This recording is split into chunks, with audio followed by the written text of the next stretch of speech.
doing this?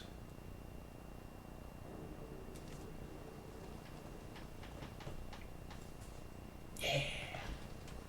We are live. I have no idea if the sound is good. I have no idea at all. But we are going to go under the assumption that it is. Hey guys, how you doing?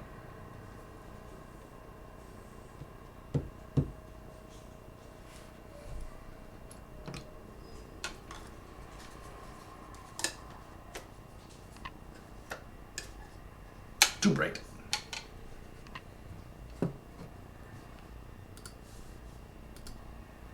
All right.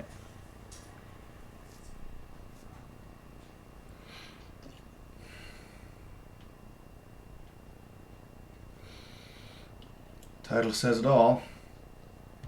I will be painting this stuff now.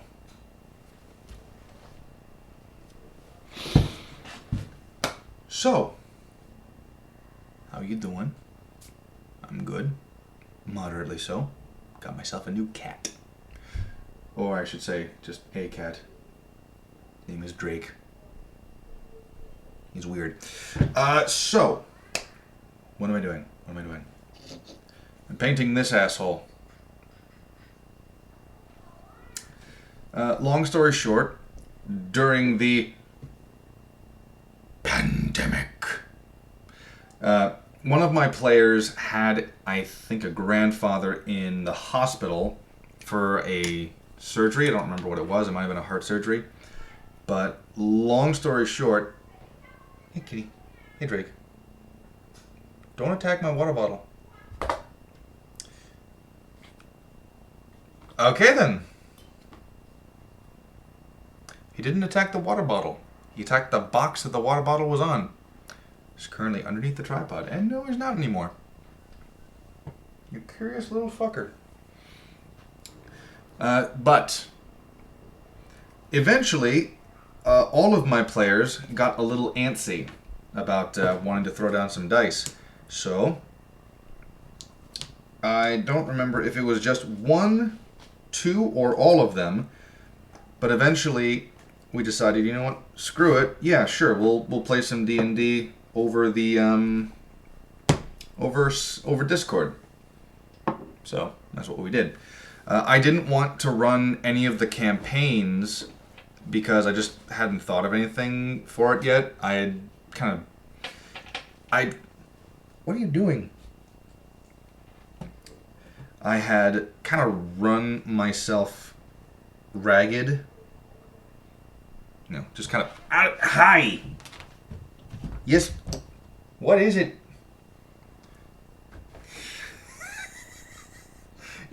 He has a tendency to climb on everything. Alright then. He's weird. So essentially, what ended up happening was we... Cat, what are you doing? I should just put the camera on him. But basically, I made an entirely new campaign for them during this whole shtick because I had some ideas, but they didn't really mesh well with the current campaigns that we were doing. Plus, the campaigns that we run in person, they're a very visual thing when it comes to combat or when it comes to, well, mostly combat. But yeah. So I decided, you know what? How about we just how about we run this non-canon yet apocalypse campaign. The world is the same world, but it went to shit. And you guys are playing whole new characters. You guys can do whatever you want. But this was the kicker. This was the kicker that I wanted to try. I told them, I kind of want to see what would happen if you didn't know. If you didn't know what your class was, right? The reason behind that was because I was curious as to which stats they would make their dump stat if they didn't know what classes they would be. To my surprise, they were quite down for it, actually. They ended up having their own little twist on it, their own little fun part of it, where instead of rolling 4d6 and then selecting where it goes, they just decided, you know what, let's roll 4d6, drop the lowest one, in order. Right? So strength, dex, con, etc. I was not expecting this, to say the least. But, seeing them get into it was pretty, I guess, calming. I was a little hesitant to bring it up to them because in any other, situation, not in any other situation, I don't know what I'm saying that for, but if it wasn't going to be done now, it probably wouldn't have been done for quite some time, because we were already running a main campaign, and we're already running a side campaign on top of that, where the main campaign is hero and the off campaign is villain.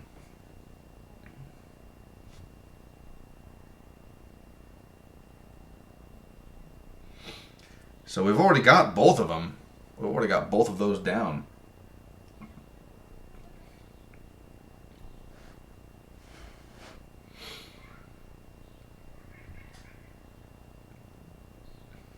But to my surprise, they were quite taken with it.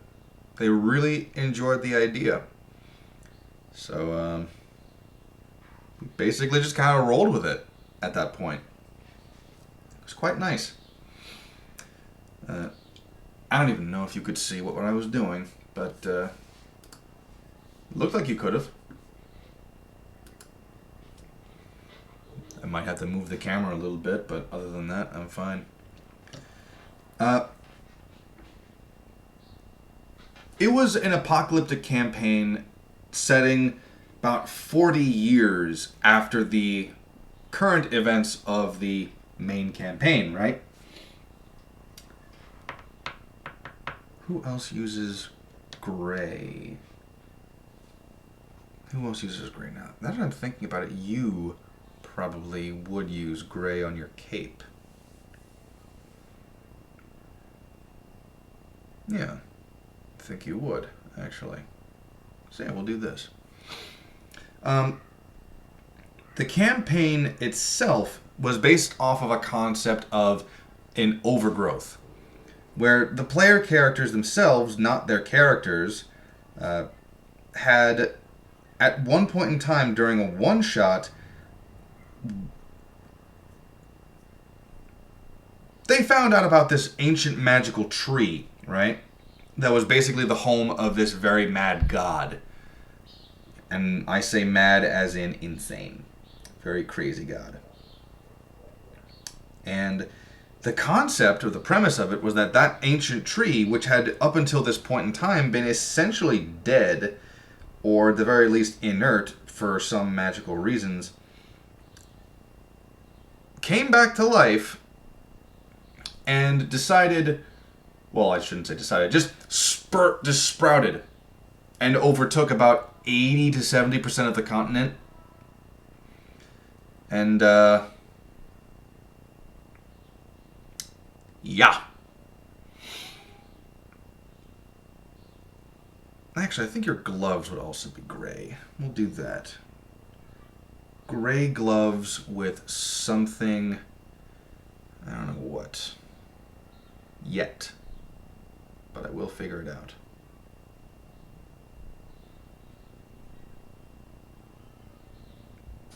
Maybe gold trim. That sounds like a dwarven thing to do. Or maybe like an emerald. No, emeralds would be on the hammer somewhere. But basically, it was just the overgrowth. That's what it was called. And as a result of this, many factions banded together in some way, shape, or form to, in their own way, either combat it, find out what was going on, or offer assistance where it was needed, right? So it didn't have a lot of time at the instance of bringing it up to the players, but I basically just called them a guild union, or a union of different guilds and factions, and that's what these guys are. Now, let's see. I've already got one painted. There she is. I know there's a lot of blue and you probably can't make out a whole bunch of detail, but maybe that. Can this even be all that good? No, the camera doesn't focus. Not really.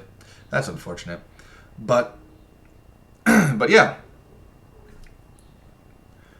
That was the character that brought me some inspiration to do it in the first place, because I had listened, and I'm sorry to jump from topic to topic, it's just how I talk to myself when no one's around. I'd heard of the song from Skyrim, the Dragonborn Comes, or something like that. And, ever since then, I've just, I listened to that song over and over again. And, I just kept on listening to it until that character was finished, at the very least in terms of a 3D modeling. And I wonder if you're good. Probably a few more minutes. I'm doing gray for now.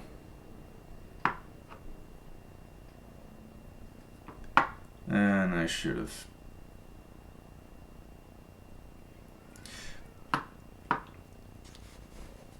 Yeah.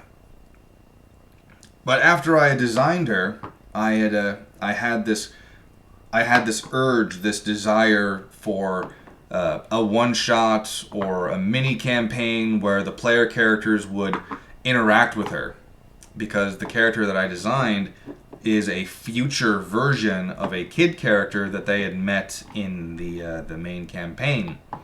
This child, a dragonborn, who doesn't know who her father is. Where the hell's the gray? I mean, I know I've got this, but is this the gray I used? Maybe.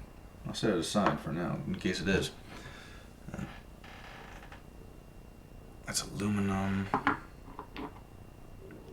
That's the brown and the metallic stuff. That's the peach and the green. More aluminum and gold. Yeah. I think this is the one I used before. But the whole thing sprouted from that. And so I had to design whole characters for each of the guilds. We had the Silver Bear Guild, a guild basically of mercenaries who turn heroes. They just go around and fighting monsters. It's very Monster Hunter meets, I guess, Fire Emblem, Path of Radiance, I guess. So, yeah.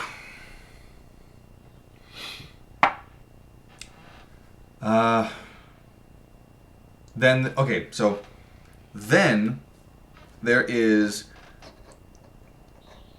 there are what this guy is.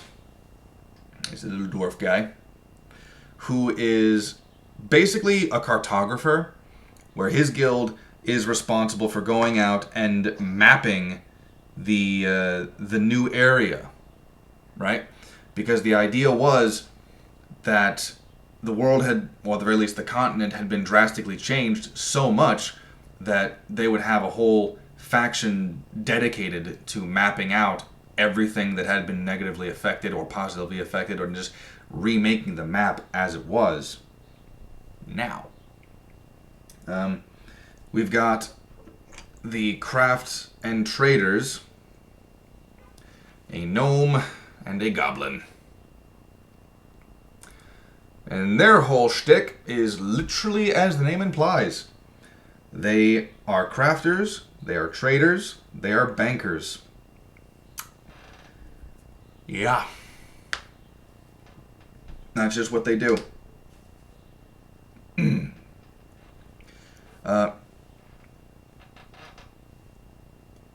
I can't think of much else to really describe it. Explain about them. Fuck. I'm tongue-tied today. There's this guy, whom I just wanted him to ride up on a horse, because fuck it, I've never done that before. But basically, this guy is the leader of the Guild of Clerics, or Circle of the Clerics, Order of the Clerics, yeah. Order of the Clerics. And really, any cleric you can find there, with one, I guess, condition. They have to be of a good, aligned god. You can't be a part of the Order of Clerics if you're of an evil god. You know? The only exception might be lawful neutral, but even then, they'd have some reservations. You might be wondering, isn't that a bit exclusive? Well, not really. Because chaotic neutral, they're not going to give a shit. Chaotic evil? Fuck no. Lawful evil? Again, maybe. But evil. We've got the Circle of the Overgrowth. That was the guild specifically for druids, right? And I couldn't fucking think of how to design the guildmaster. Just gonna be a druid. And then it hit me. Werewolf, motherfuckers. The character in question, who was named Cisco Lumen before I decided the werewolf thing, is a druid, very powerful druid, who just so happens to be a werewolf. If they were to ever actually, confront him, which I don't know why they would, but if they would, his whole gimmick is that every time he casts a druidic spell, he's got a 5% chance to basically draw in too much power or not use enough power and turn into a werewolf, a lichen. Is it bullshit? Yes, it is.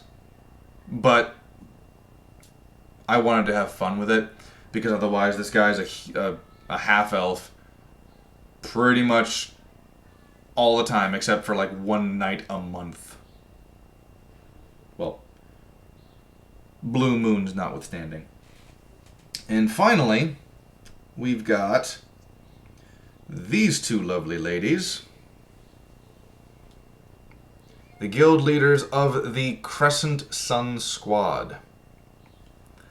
The one over here with the crescent staff is a drow elf, and the one with the halberd is a desert dwelling woman. Hi Drake, how you doing?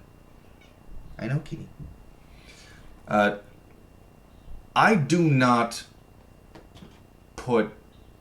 don't put politics into my campaigns. I don't.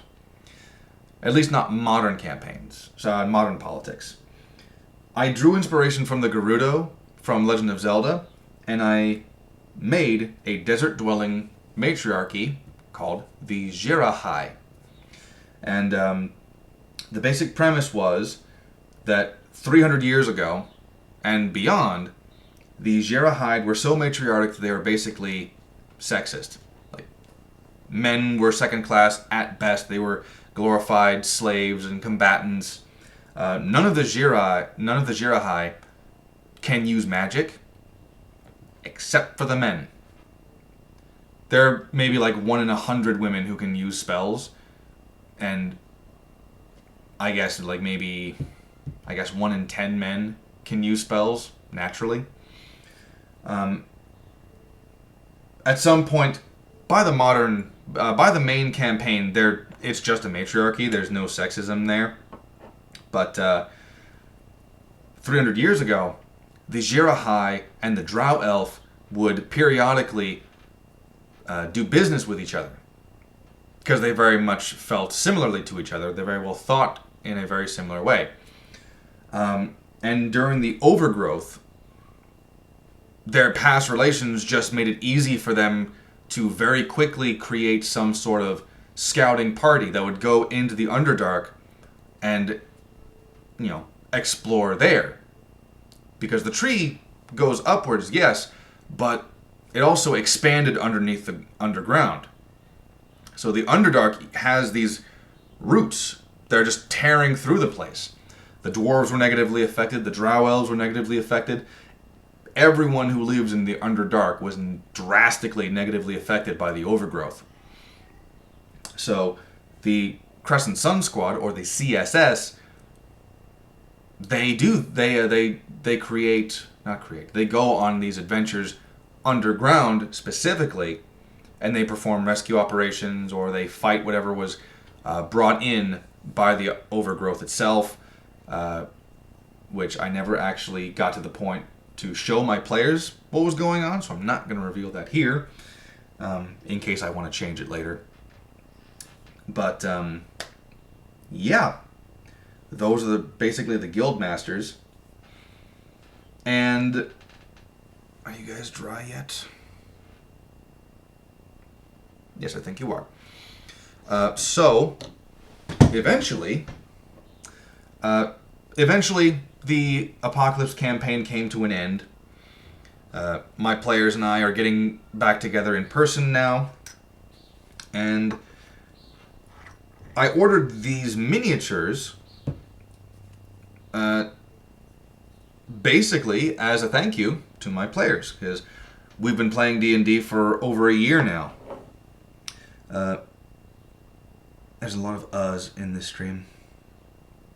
But basically, I got them, and my players will be drawing straws, or I don't know what exactly yet, but they will be acquiring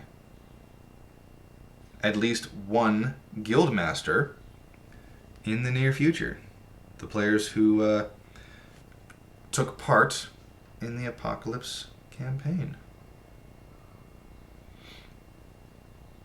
With the exception of the Dragonborn that's already painted. That one will be mine, purely because she was the inspiration for this whole thing. So, yep. Even the gray doesn't really take too well to this particular plastic. This is not good. Oh well. Yeah. Oh, maybe that's a link I should have added to this stream. Hero Forge. I got these miniatures from the Hero Forge website, and they basically said, oh, thanks to COVID-19, we're not going to be using premium plastic for a while. And then they got the premium plastic back, but it was a different type of premium plastic. So, but it still looked the same. It still looked like the premium plastic I've been using before. So I figured, fuck it, why not? I'll buy it. I'll buy them in bulk. I've got some choice words for that, actually. Well, that site. It's good. It's very good. There are some things I would like to change. but other than that, it's good. The one that I would like to see different, but I can understand 100% why it isn't, the way I want it to be, is there isn't any visual marker or information that tells you, hey, there are things on your mini that are overlapping with each other, just so you know. Like, in certain instances,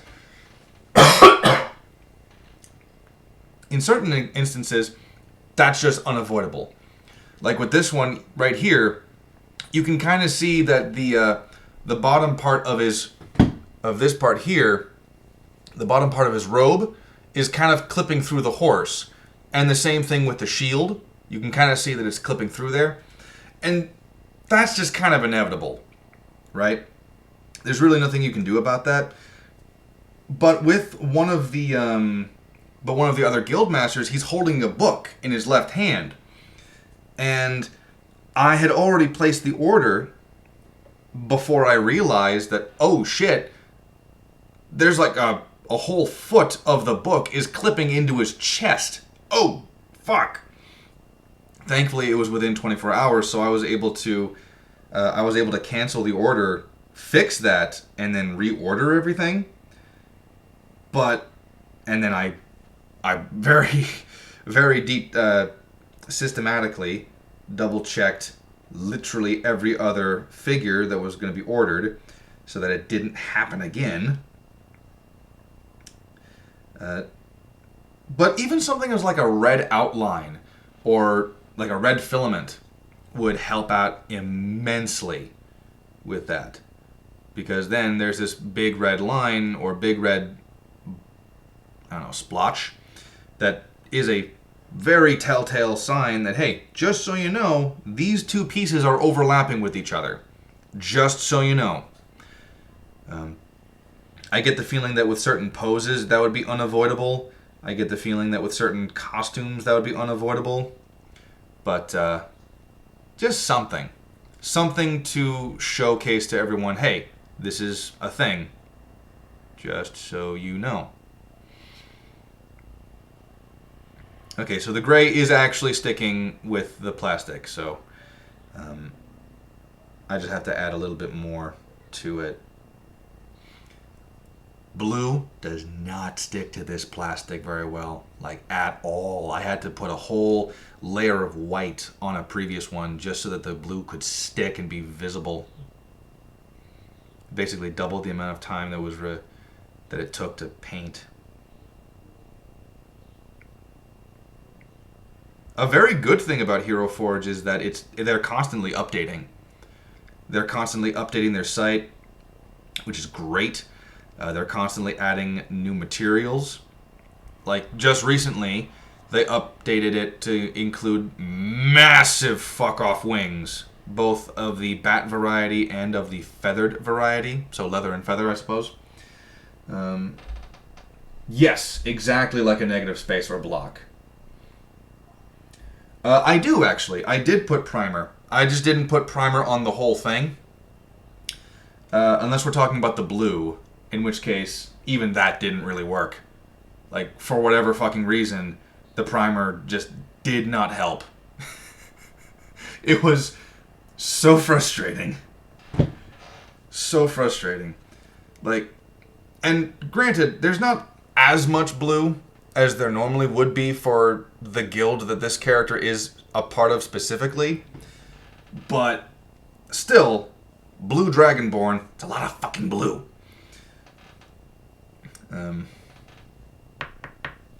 Where was I? That's right. The positives of Hero Forge. There's a fuck ton. Wrong brush. I'm not doing details yet. Fuck. Or maybe I should be doing details. I actually should be doing details on this guy. But while I'm using the thicker brush, I am a DM. I'm only DMing for one party, though. Because I it's not like my job is all that difficult, but I do work full time at various times throughout the day.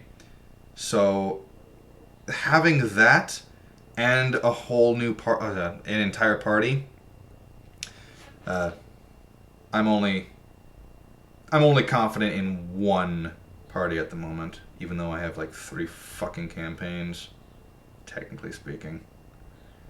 The hero campaign, the villain campaign, and the various one-shots that sometimes spiral into whole other campaigns. This is looking good. That's like a nice withered look. And I just realized, no, because it is yes. I was about to say that a cloak for a dwarf should be more brown. And then I remembered that the entire purpose behind the cartographers in this apocalypse campaign that these guys were, these figures were in, the dwarves teamed up with Kenku, because in my campaign the Kenku race is very well known for something called the Calamus cartographers. Basically the very first ones to map out the entire continent of Vel Nurin, which is an entirely new continent that I made for the campaign. So the dwarves teamed up with the Kenku to be cartographers. And I swear to fuck, if you make a whole bunch of alliterations about the Kenku cartographers from Calamari, I'm gonna laugh and sigh. But that's the very first fucking thing my players did as soon as they found out that the cartographers were Kenku. It was just 15-20 minutes of nothing but that. And it was at that moment I wished I could put a Tarrasque on them right then and there. And I could have. By all rights, I should have. But who knows? If they do that shit in front of a Kenku cartographer, might get an ass whooping. I can make the Kenku as strong as I fucking want.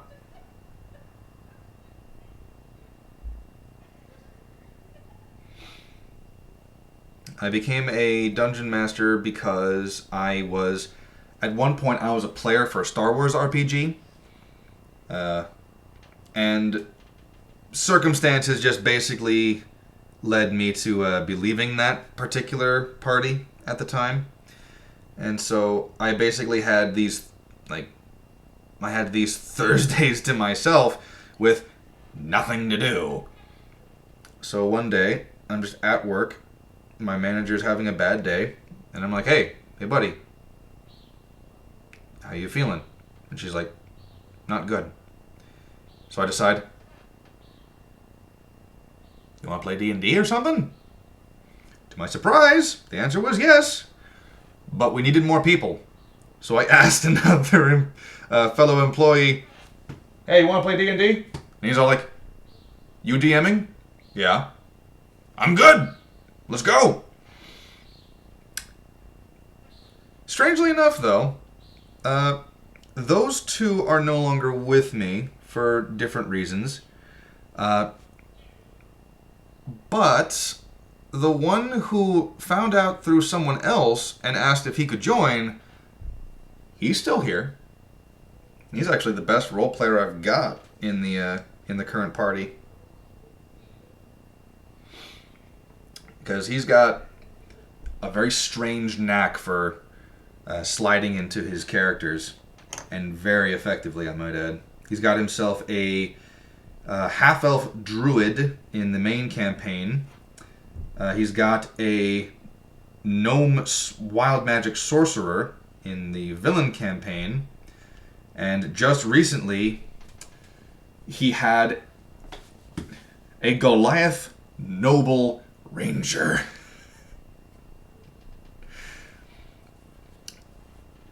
It was so... It's always fascinating to see this guy slip into other characters, because he's not an actor, so to speak.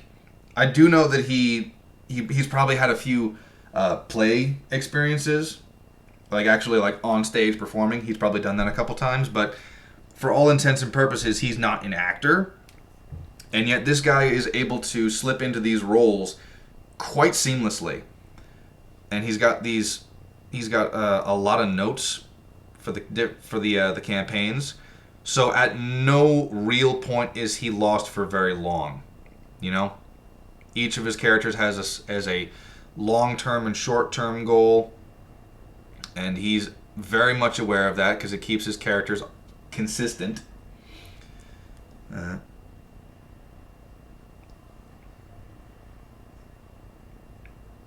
Bitch and a half, I can't fucking see.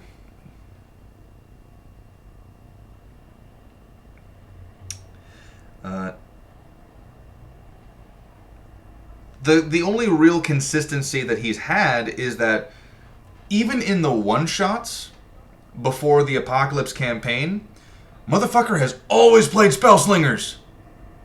Every single time. Which is frustrating to me, specifically, for one reason. When we first began, I was a brand new DM. Is there any way to rotate an image 90 degrees HTML? I don't know. I mean, if you're using a software that supports 3D imaging, you should be able to rotate it just by clicking the actual like 3D image and like moving the mouse. But if it doesn't actually, I'd have to ask my friend about that. But if it's not abundantly clear how you can do it, I'm not convinced you'd be able to. Like for instance, Hero Forge has the 3D models, right? And you can rotate those on their site, right? On their site, it also allows you to take pictures of that miniature at different angles, and it saves to your desktop. You can't actually rotate those particular snapshots of the figure, but you can download the 3D model from their site. And as far as I'm aware, that's just code. I have not done that yet because I don't have a 3D printer. When I do, I'll let you know.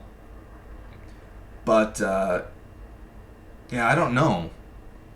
I mean, again, if you have a software program that runs and shows you the image that is compatible with 3D images, you should be able to just click and drag.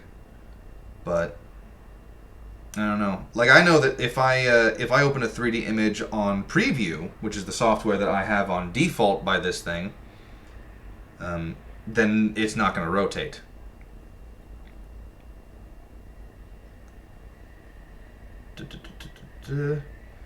Why do you ask?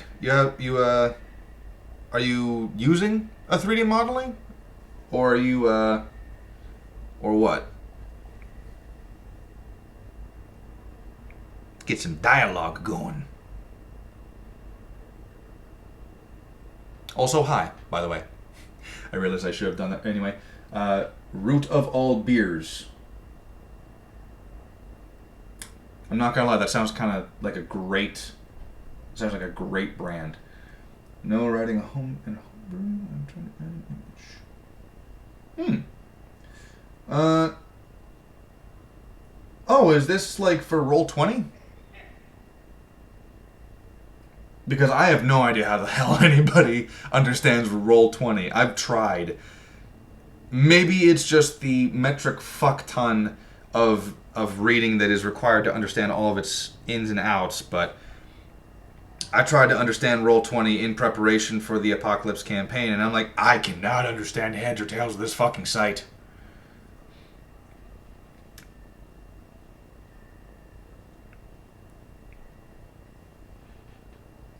I do know that if and this is beginning to sound like a sponsored video, but it's not a sponsored thing. I do know that if you have the time, if you have the desire, you can rotate the Hero Forge figures sideways and take screenshots of that, and you can have those forward-facing 90 degrees and even top-down view. You can even have those.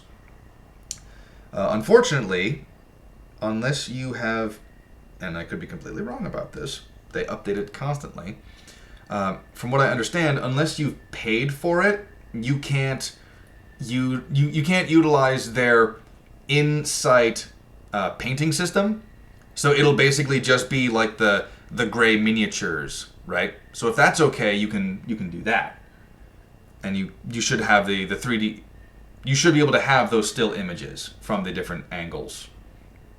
I've done that a couple times when I was showing a friend of mine some of the wacky poses I was able to somehow put my characters into. Characters that, for all intents and purposes, will never be printed, but I just wanted to see how I could do it, or if I could do it.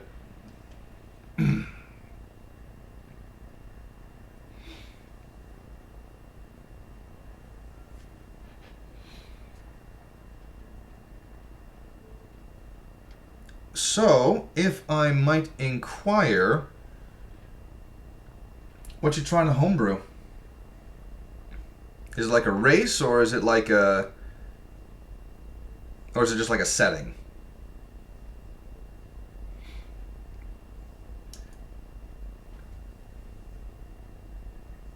Because everything, with the exception of like the monsters in my very first campaign, was homebrewed.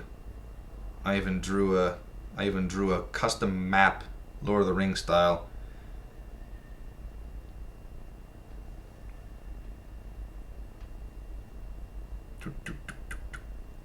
Maybe I should just wait for this to dry and go back at it another time.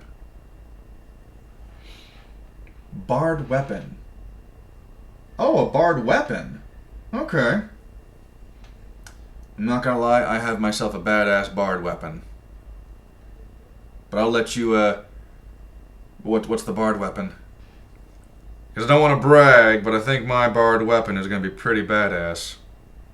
And incredibly stupid at the same time.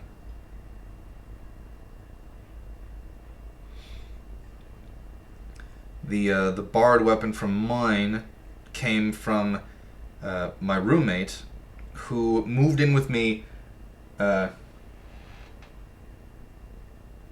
All I see are 3 stars. I do not know what that means. But my roommate moved in with me about halfway through the year, and so about halfway through the campaign that I was running, or I should say am running, and we decided to make a gag character that would act as both a hindrance and a benefit to my players, depending on how the dice would land.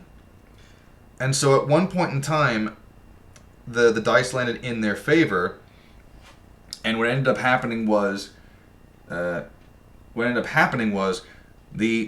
character, this gag character, showed up, helped them fight off the hobgoblins and goblins that they were fighting, and he had a loot. A loot on his back that he scored a natural 20 on to bash the head in of the particular hobgoblin. Bonk! The head of the hobgoblin went into that hollow point of the loot, and then teeth.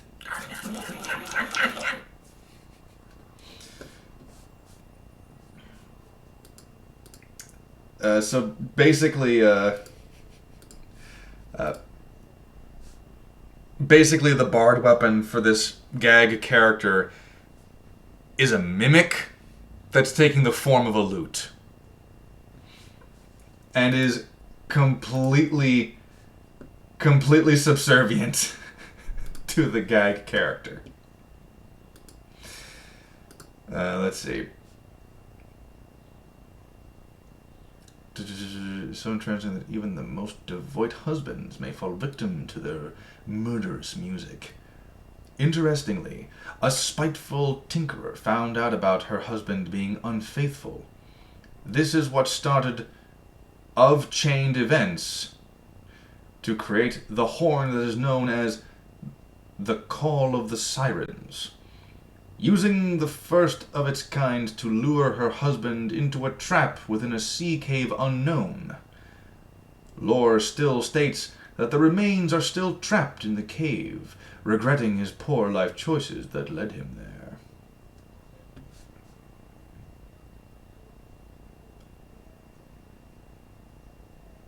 Alright. Fair enough. A couple of grammatical errors here, but we can look past that. Let's actually look at this while this paint is drying. Properties to the Call of the Siren. Actually, I hope you don't mind me. You don't mind me reading this off, do you? I don't want to step on your toes. I don't want to step on your toes about anything, because I don't want to be rude. Because like the flavor text, I think is fair enough. This is nice. Oh, good. Let us begin. Kitty, I need you. Yeah, I know, Kitty.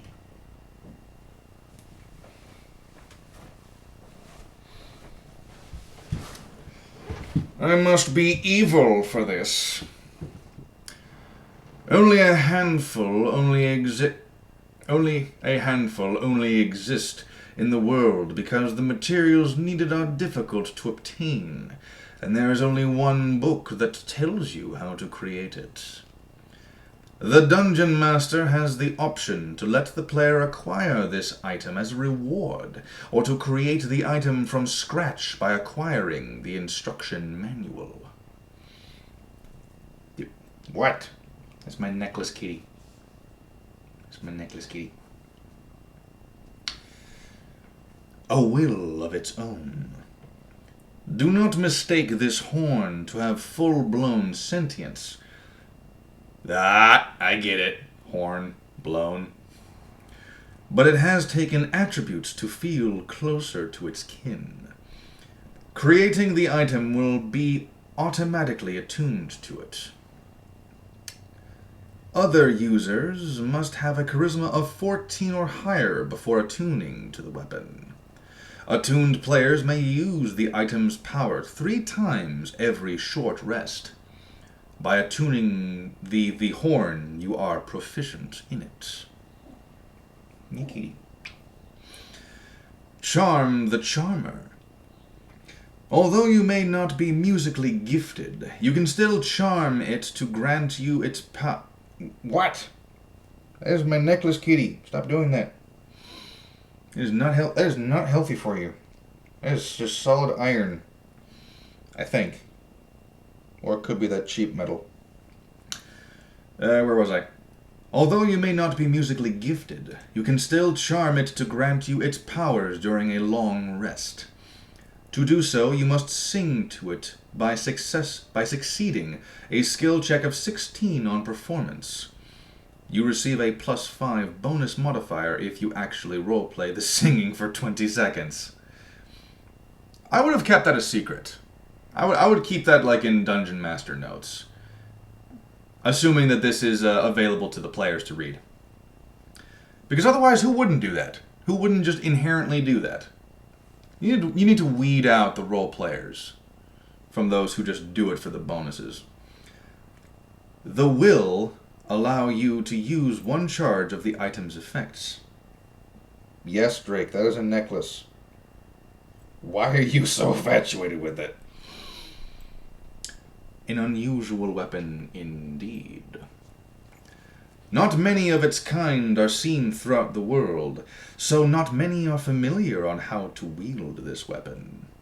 It can be wielded by either hand as an action or bonus action to blow into the conch horn. I thought that's what that said. What are you doing? I know what you're doing, but why? crazy kitty. Hitting its targets reliably doesn't depend on accuracy, but rather your performance to play the horn. Using a d20 plus your charisma modifier will determine if you have blown the horn strong enough to damage the target's armor class or not. Okay, there's the beginning of it. Owners say that about 40 feet is its effective range, while records have shown attacks up to 120 feet, but with more difficulty, disadvantage, to land the attack. Drake, what are you doing? That is not... Oh, alright, you keep doing you. You keep being you, kitty. When the attack lands, the horn would deal 1d4 plus charisma modifier of psychic damage. This weapon, secret in the music. This weapon has the power of a siren from lore, charming weak-willed creatures to their doom. When the attack connects, the user may expend a charge to cast a charming effect. The target must... What? You know, I'm going to... You know what? No, you're too Riley with this. You're too Riley with this. That's going in there.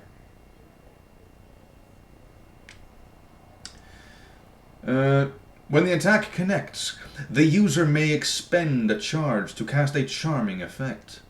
The target must make a charisma saving throw of 13 DC or higher. If the player is level 8 or above, the DC is set to 16.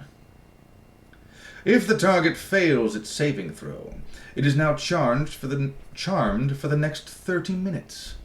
The target may be removed from charmed if harmed by any damage aside from the horn. Yes, Keaton. How you doing? Hi. Yes, he went for the necklace again.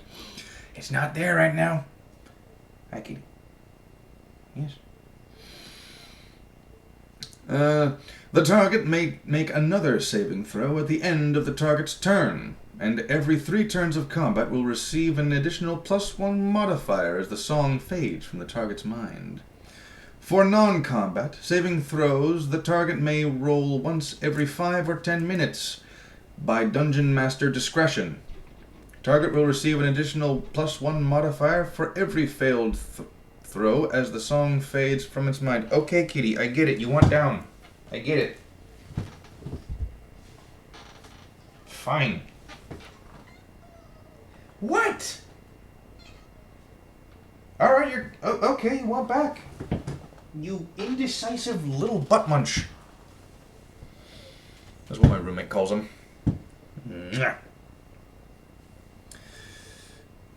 Recipe for the item. The materials needed to create this item... Okay, then. Alright. What do you want? You want up or you want down? Because I'm not going down there to pet you. It's not going to happen.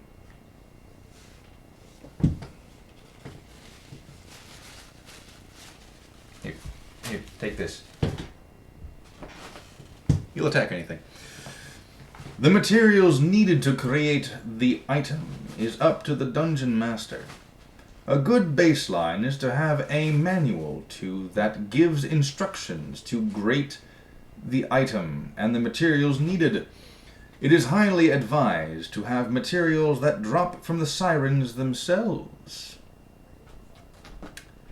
Call of the Siren, quick notes. Come hear our music. Weapon type, horn, flute, conch, or other similar musical instruments. Damage type, 1d4 plus charisma modifier of psychic damage. Range, 40 feet / 120 feet disadvantage.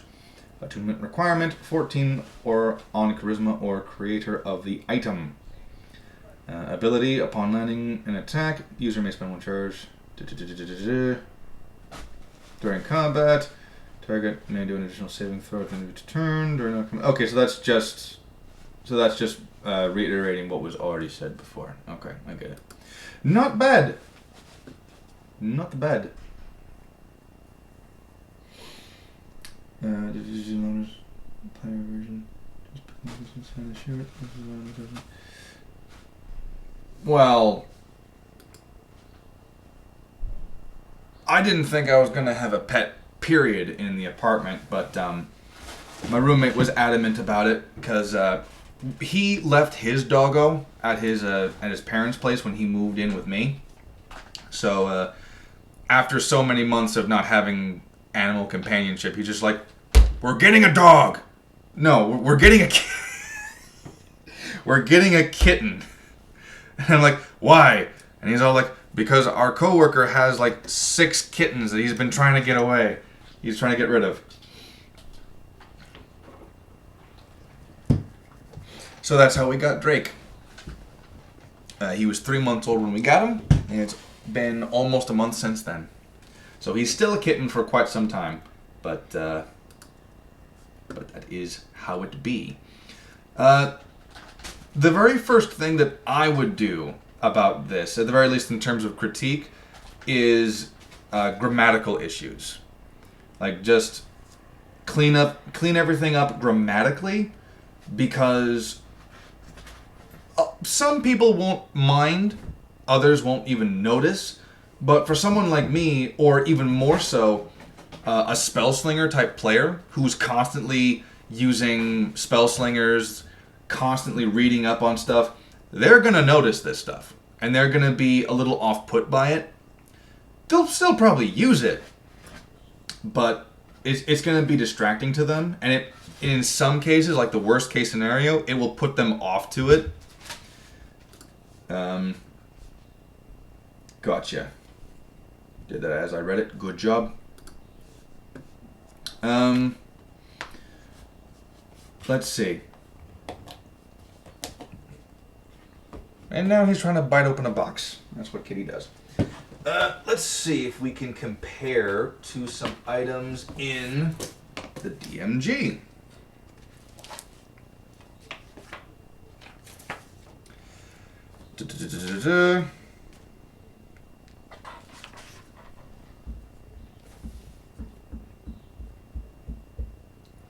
I think you'd be able to, because I do want to say that this genuinely feels like a nice item. It genuinely feels like an item that put some creativity into the world. Because who doesn't know what the sirens do? Who doesn't want to have that apparent, just inherently? I'm actually curious if I've actually seen an item that does this before, at least in D&D. Because we all know that there are things like, vampires that look at you and you make the saving throw. We've got things like vicious mockery, and that'll do some damage, but I don't think I've ever heard of literally making a horn that emanates the call of the siren. I don't think I've ever seen that. For me personally, I would probably drop the damage. I'd probably just straight up make it a charm effect. Like, Kitty, stop eating my lightsaber. No.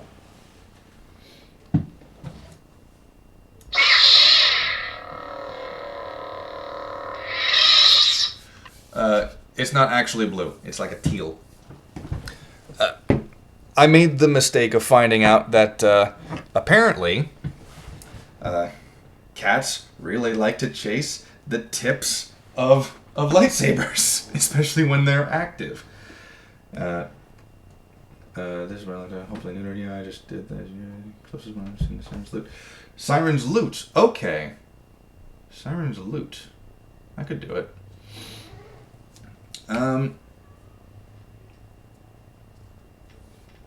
Recharge for long rest. The reason why I would drop the damage from it entirely is because the danger of the sirens was that they would be distracting to the sailors, and the sailors would crash into the rocks and drown. And there he goes, off like a rocket.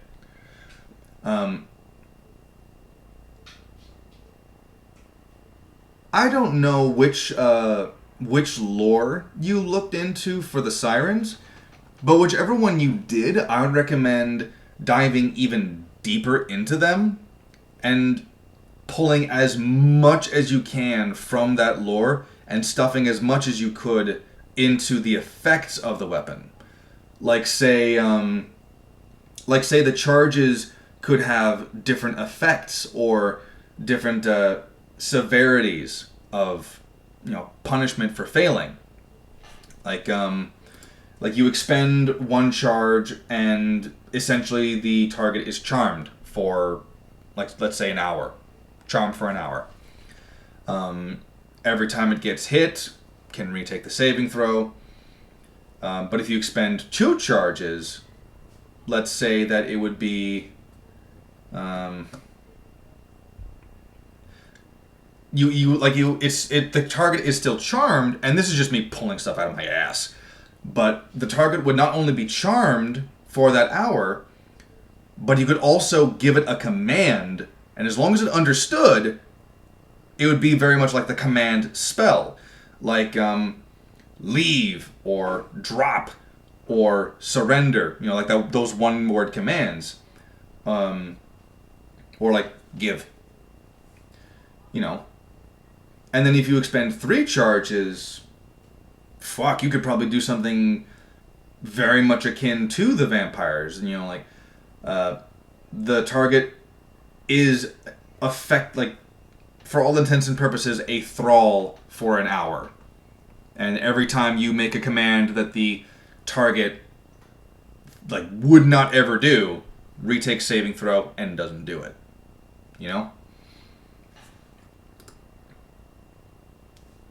But this is just my thoughts upon reading it, for the very first time.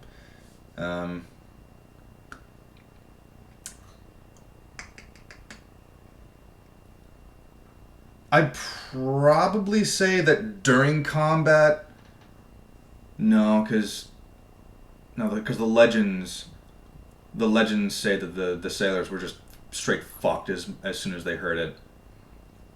I was going to recommend that during combat that the target would have advantage against the saving throw because you're hostile towards it, but being true to the lore of sirens, it wouldn't make much difference.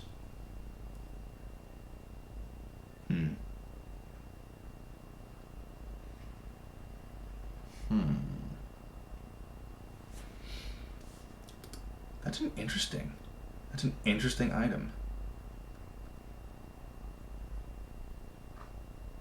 I like that item. I might steal it. Might.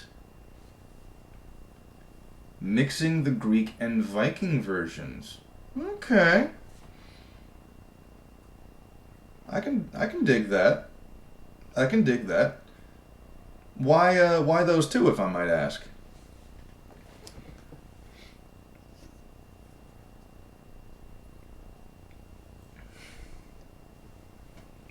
Just out of curiosity. Also, the gloves needed to be gray. That's right.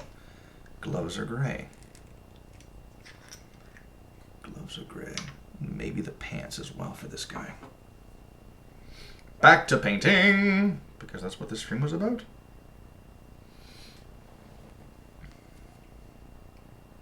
I do have a bit of a funny story to tell that somewhat throws my roommate under the bus, but it's a funny story, and he laughs about it all the time anyway.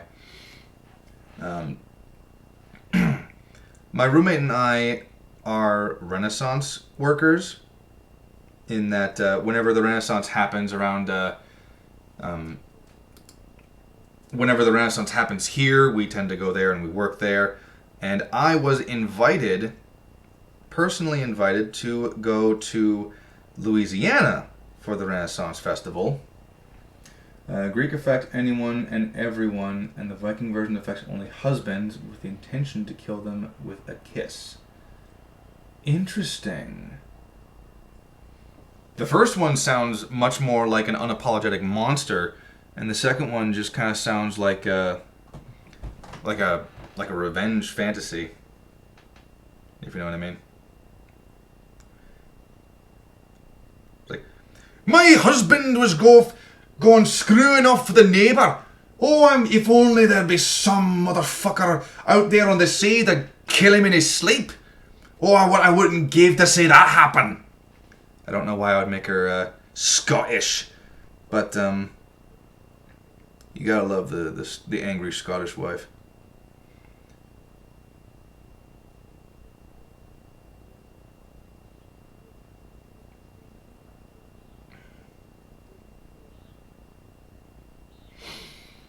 Let's see. The story. So while we were in Louisiana, fun fact, whenever someone from out of state works at the Renaissance Festival, we only have so many options. Depending on your financial situation, you can rent out a hotel, and you can just spend the night there, or you can use what you bring, basically camping. My roommate and I did not have a tent. In hindsight, we should have asked around for it, but we didn't. And don't ask how to pronounce it.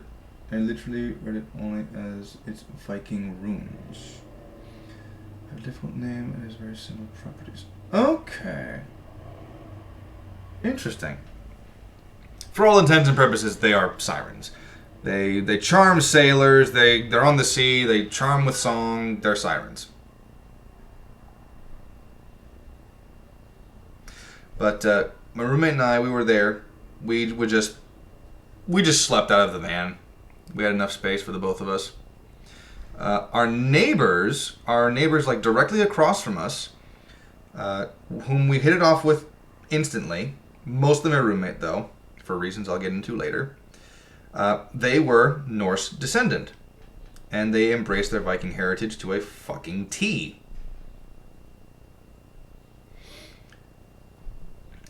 To the point where they all had Viking hairstyles. They all had the Viking, the necklaces and not the silverware, but jewelry. Basically, they had the Nordic jewelry.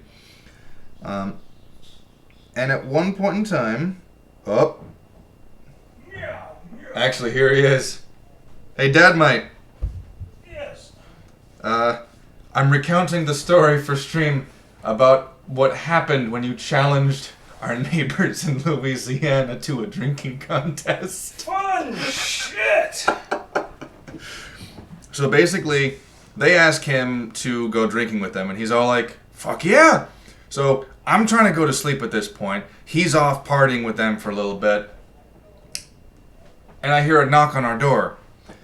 I open the car door up, and there's my roommate being carried by two Vikings, and they're just asking, hey, is this yours? And sure the exact words were, do I have to claim him? It probably was. But it turns out that for some dumb reason, he decided to drink almost an entire bottle of Kraken. Not for the point of trying. They took it away from me when there was a little left.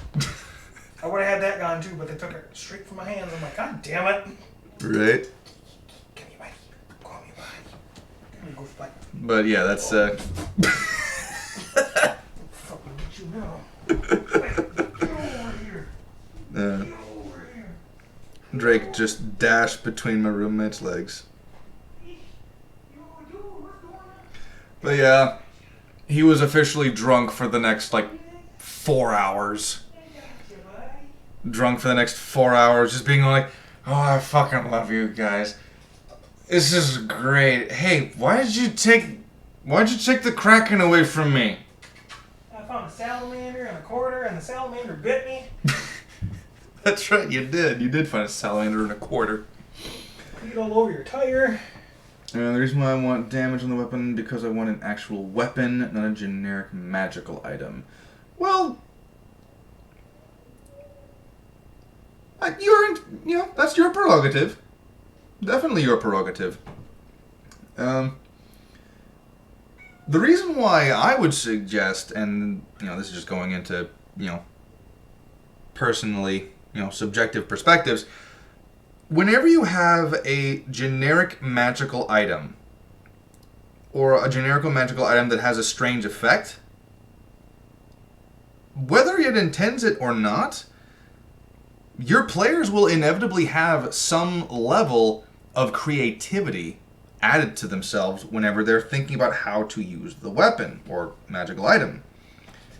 In certain cases, like this one, yeah, they'd pretty much just know what the item does and they would just use it as is. But imagine if you had that damn rogue who just so happens to be good at performing, and you find out that the ruler of the land, this evil queen, is trying to enslave the populace.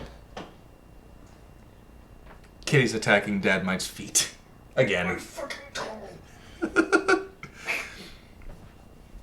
But, like, the whole party wants to kill her. The whole party wants her dead. The whole party wants to confront her. The rogue steals the magic item and sneaks into the palace. Finds the evil queen and just toots the horn. Just right there. Queen isn't expecting it. DM isn't expecting it. Not really. And then all of a sudden, the evil queen is charmed. And the rogue has her completely under her thumb. Make her do anything. Like, sign this legal document. Anything at all.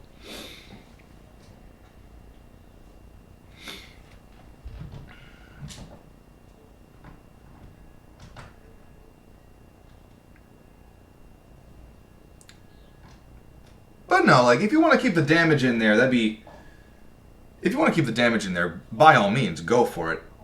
I'm just offering an opinion because it was brought up and it's something to talk about.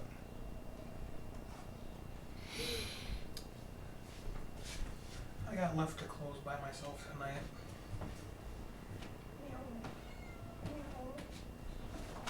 Oh, no, my roommates, like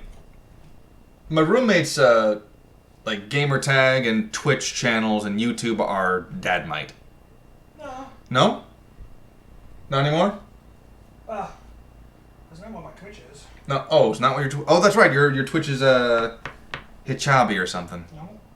It's not. In that case, apparently I just don't pay attention. Oh, it's not.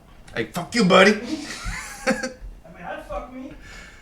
You're the only one. Because I love myself. Everybody's got that one person. If it just happens to be yourself, you can't go wrong. You're not wrong. I shouldn't be right either. And yet here we are. Mm-hmm.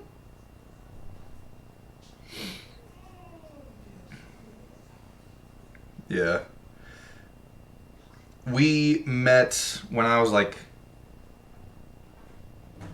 How old was I when we met? Like 16? Young as fuck. I was young as fuck when we met. Go get him, Dave!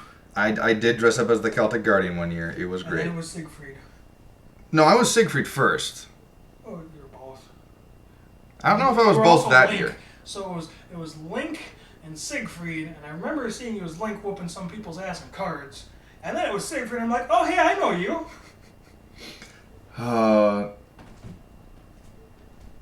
Need to wash some clothes. That's a good idea.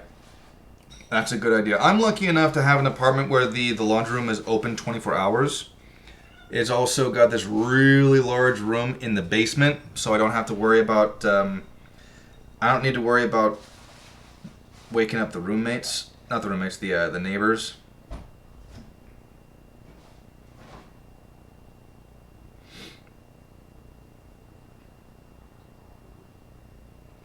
The only problem is it doesn't take coins, it takes card. Which means... Well... Let's just say I had to get a new card because the old one would not function with the washer. I then found out that the new one also didn't work at one point, and then I discovered, oh, if I put it in like, if I take it out like this, it doesn't read. But if I pull it out like this, it does.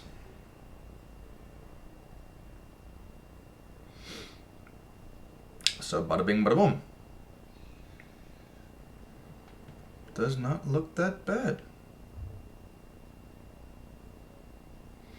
Smells like a bunch of bitches up in here. Why would you know what that smells like?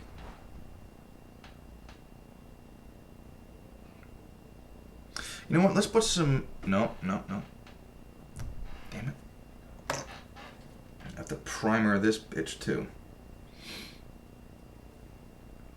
Oh, yeah, you don't want to wait.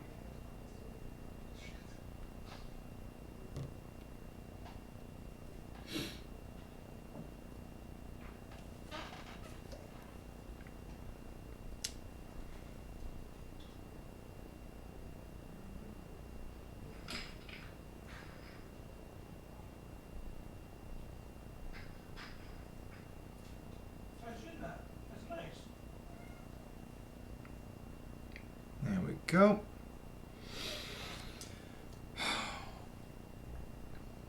Yep.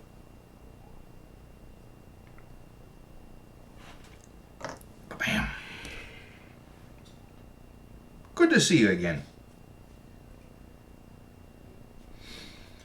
Let's see. But no, we met at a convention just by happenstance. Am I allowed to tell the lovely people at home what you were? Yeah, fucking Reese's Puffs, bitch. Oh, he's doing his own thing now. That and fucking Apple Jacks. So, when I first met him, he was, I guess, a gag character himself. He decided to go as the Trojan Man. Basically, he was a Trojan warrior with Trojan condoms all over his shield, on his spear, and as his armor. And his helmet. But only in select places. He actually had a full-blown helmet and shield. I'm pretty sure he also had leather armor at the time, or if not, he was using like a vest. But that's what he did. Okay.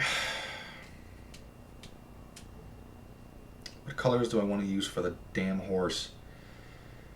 I know that I'm using an Appaloosa design for the horse. And if you don't know what that is, I didn't know what this was technically. I knew what it was, but I didn't know that it was... I didn't know what the name was in connection to it. It's when a horse has spots. That's the that's an Appaloosa. I think I'll just want the black and the white areas with the black spots. Yeah, no. Faster elevators is definitely the fucking way to go. You still can't send links in the chat, my man. I'm sorry. I'm pretty sure I just used default settings on this one. But I think the gray is done for now.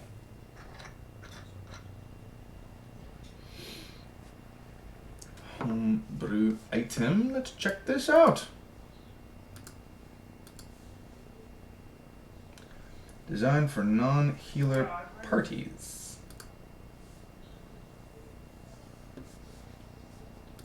You're gonna wanna have something where your Ah.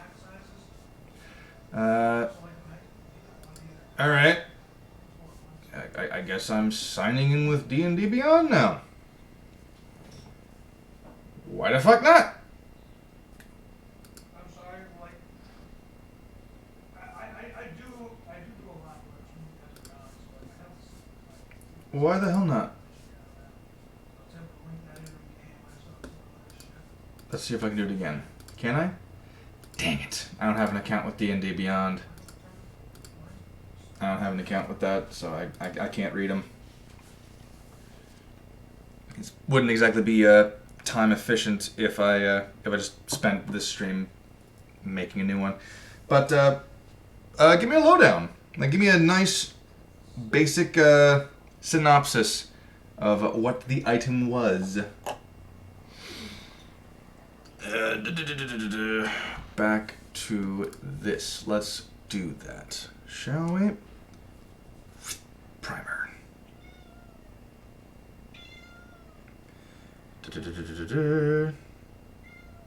Yes, Drake. How you doing, kitty?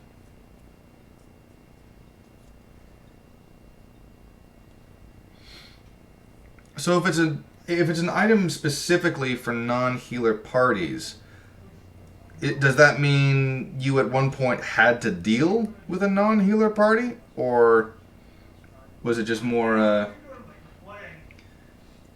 or was it just more of a hey, this sounds like a cool idea type of thing? Because at the moment, my party consists of a sorcerer, a rogue, a barbarian, and a druid. So, a non-healer party. Yeah, that'll do it. That will do it.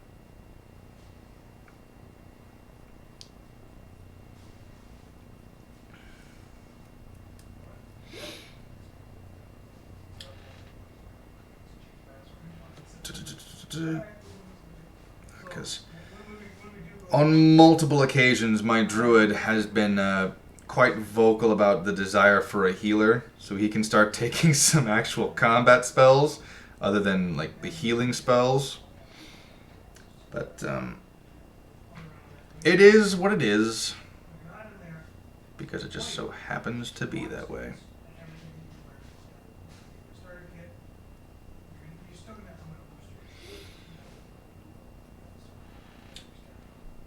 Another link. Don't worry, I see it. I'm just spending a bit more time with the priming for paint. So I get this done, then I'll have to wait for it to dry, and then I can start looking at links.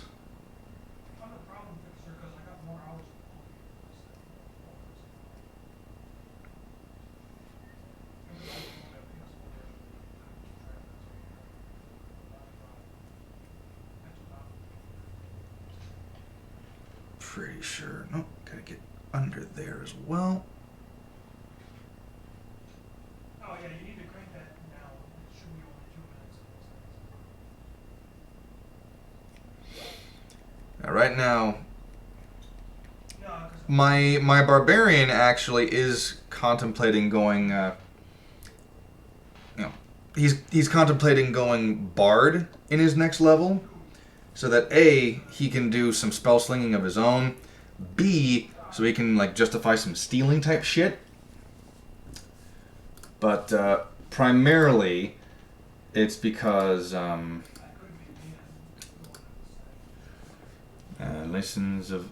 incense of resilience.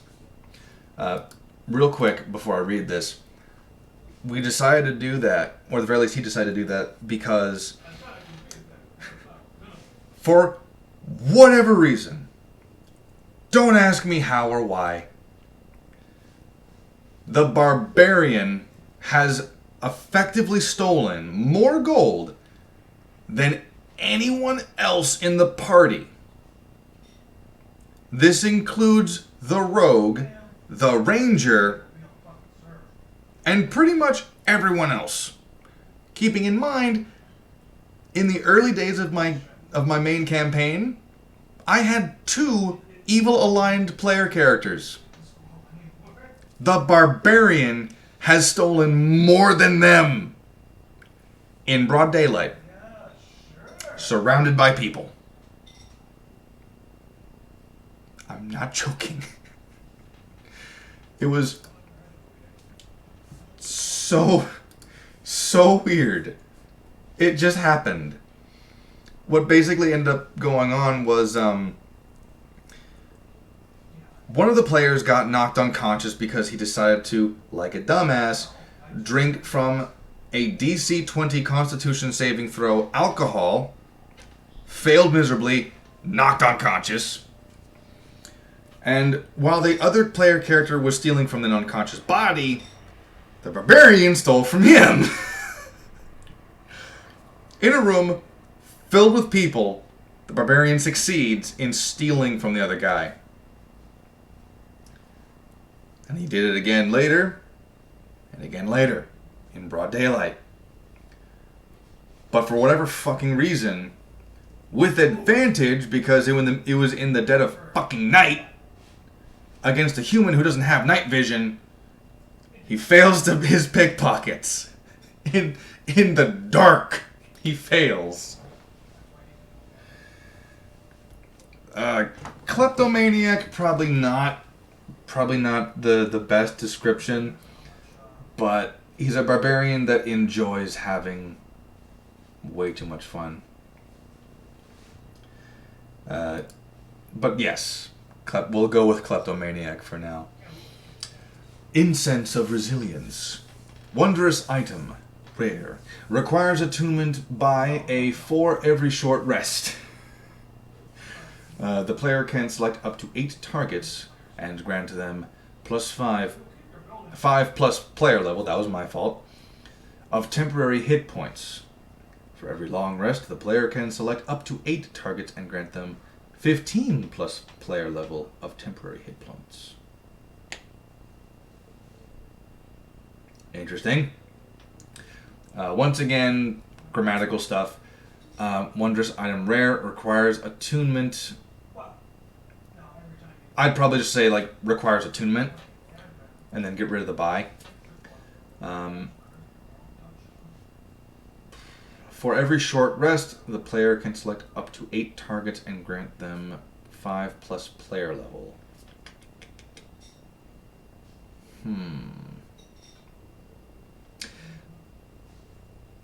I'd probably just get rid of the short rest stuff and straight up go into the 15 plus player level, because don't get me wrong, I do understand the differences between the long and short rest, and maybe you don't want to burn the hit dice, so you just use this. The reason why I would argue against it is incense is used up. Like, well, in the real world at the very least. So I don't know. I'm just trying to think of something. I'm just trying to think of it.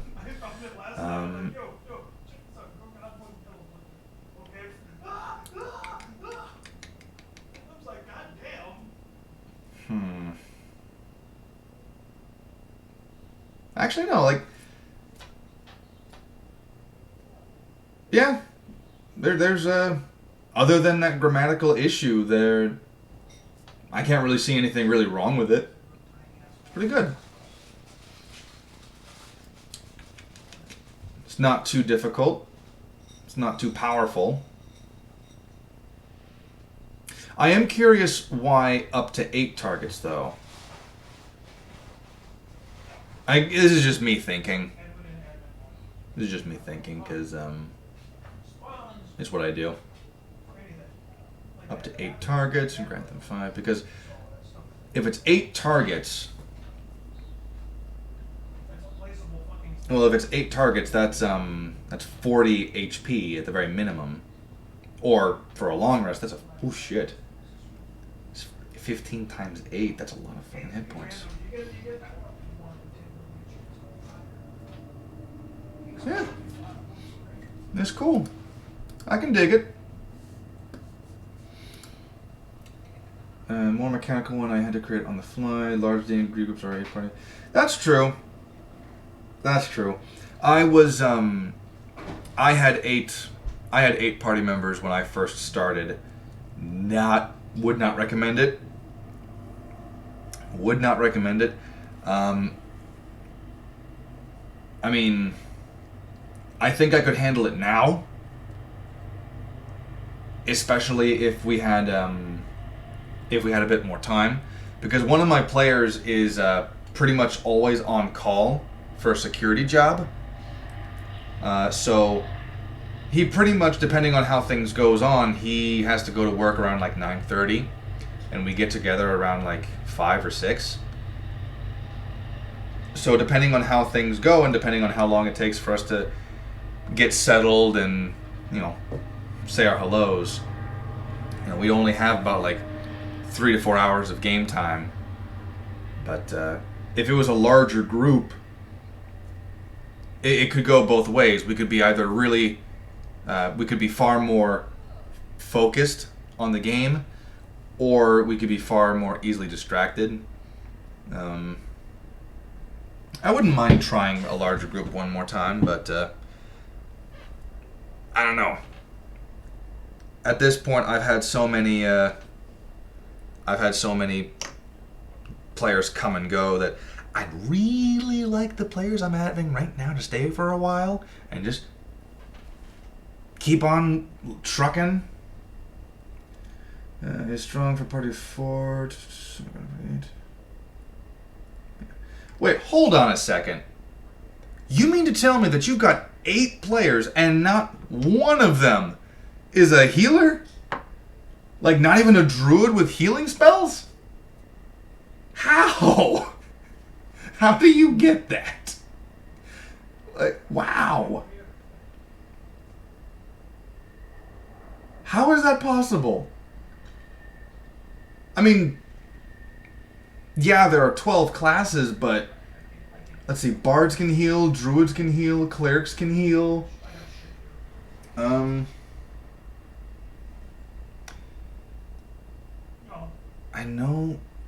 I know those 3 can heal. I'm pretty sure rangers can heal too. I'm pretty sure they can. I could be wrong, but I'm pretty sure. Whoa. So, we need to turn the building damage off. 5 of them are rogues. I turned it off last night. Alright then, Assassin's Creed. Alright, you want to beat your person sign Alright then. your last login date, and you're going to say underneath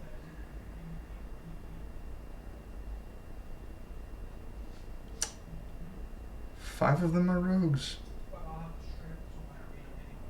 I want to fight that stuff. How? Well, I shouldn't ask how. They're player characters. And then they're going to fight. The Brotherhood of Kobolds. Let me guess, they're all kobold rogues. Oh man. Oh man. That is something. That is something. When I was in Louisiana, I was a part of what was supposed to be a mono-race campaign of dwarves. I thought I would buck the trend by being a human bard. Turns out I wasn't the first one to think about bucking the trend. So I was just an asshole for no reason. But 5 out of 8 of them are rogues. How the hell do you get anything done? Like, their main method of solving problems is gonna be, I'm gonna steal that shit. Or I'm gonna stab him in the back. Don't get me wrong, combat is probably gonna be quick as fuck. Like, unless it's a mob of enemies, your rogues are just gonna get backstab every fucking turn, and depending on their level, it's just like, oh, here's 8d6 in addition to the 2d4 I'm rolling for my magic knives of fuck you upicus. How? I toss them up high. Okay, that'll do it. But like, how do you what are the other players? Like, if 5 of them are rogues, what are the other players? And how do you handle the I should say, the combat difficulty?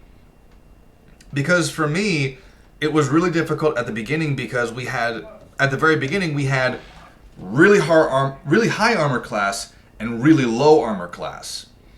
So, there wasn't anything in the middle at all. There was just high and low. So when it came to figuring out how to do combat encounters, when I was early on, anything that anything that was strong enough to hit the fucking high armor class motherfuckers was going to be a death sentence to the squishies, and anything that was easy enough to not be a nightmare for the squishies, the high ACs motherfuckers, they're just going to scoff at that thing. They're not going to feel intimidated. They're not going to feel any danger. None whatsoever. It was just... use KFC. Can't stealth back. Kentucky Fried Chicken? I'm afraid I don't know what KFC means. I mean, I might have heard it at some point in time, and I just didn't think about putting KFC in there. But like, I don't know what that riff stands for. So this is leather. What color do I want? Cobalt Fight Club. We don't talk about Cobalt Fight Club. That's the fucking law.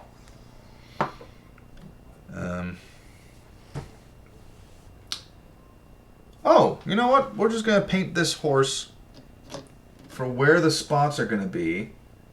We're going to paint it white. All the way white. And then we'll paint the leather on top of that. Give it a nice, brighter leather brown. Move you over. Actually, no, we'll prime your boots later when I need to use the leather. Where's the white?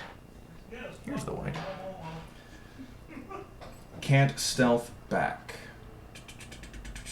So does that mean they can't backstab, or does that mean like they can't stealth when in that mob? With high percent. Okay, gotcha. Can't stealth. Okay, with a high perception score. Okay, I get you now. I get you. I missed that. Looks like you got it stuck in a fucking door and trying to pull it out. I'm not gonna lie though. At some point in time, your players are just gonna be like, "Motherfucker, let me backstab." Either that, or they're just gods. Why am I using the small brush? Why am I using the small brush? That does not make any sense at all. But here I am. Let's just use this. Someone's voice is cracking.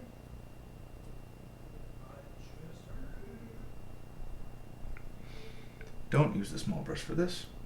Reduces sneak attack. I can see that.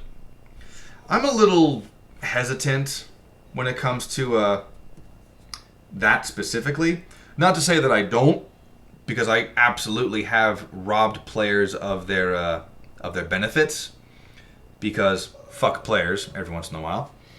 For instance, there was this one instance in the villain campaign where one of my players, the sorcerer, he's got improved invisibility.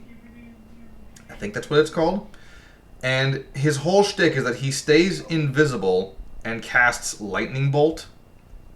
And according to the spell, you don't break invisibility when you cast a spell if you are using that. So, obviously it can be a bit of a nuisance.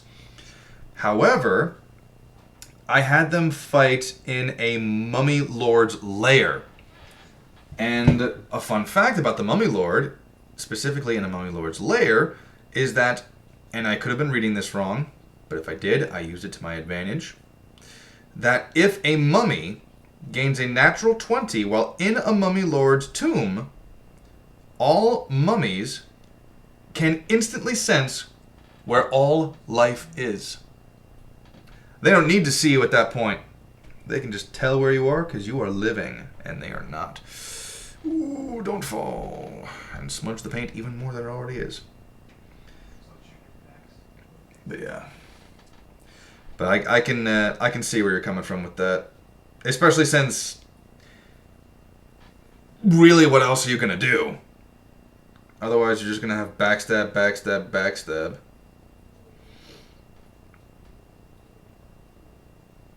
I am curious to see how that even works. Not works, looks like.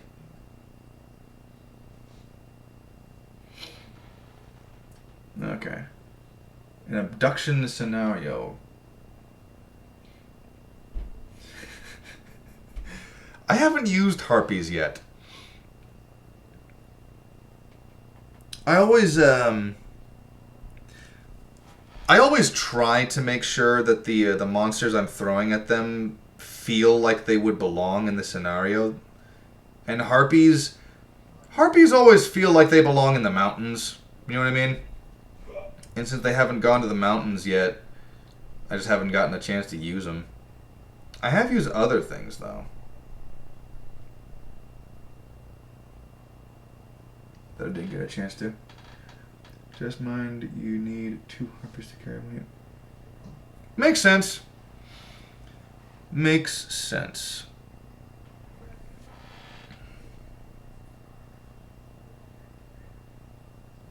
What was the thing that he lost you just Makes total sense.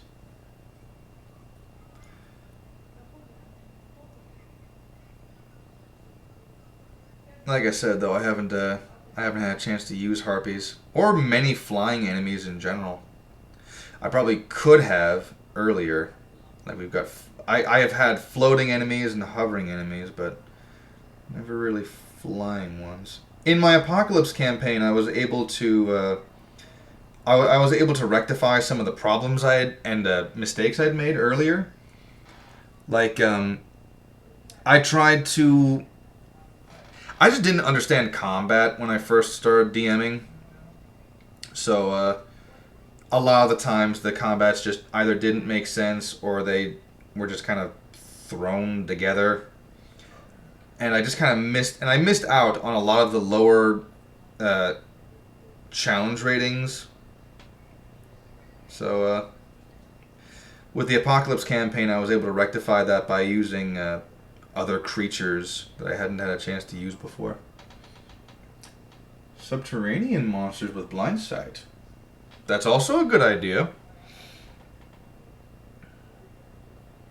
I threw Clerics at my party at one point in time, and it wasn't even intended for this particular purpose, but it was a nice little benefit and bonus that my druid really likes to use a spell. I forget what it's called, but it basically just puts up a bed of spiky thorns in like a 20-foot radius, centered from an area.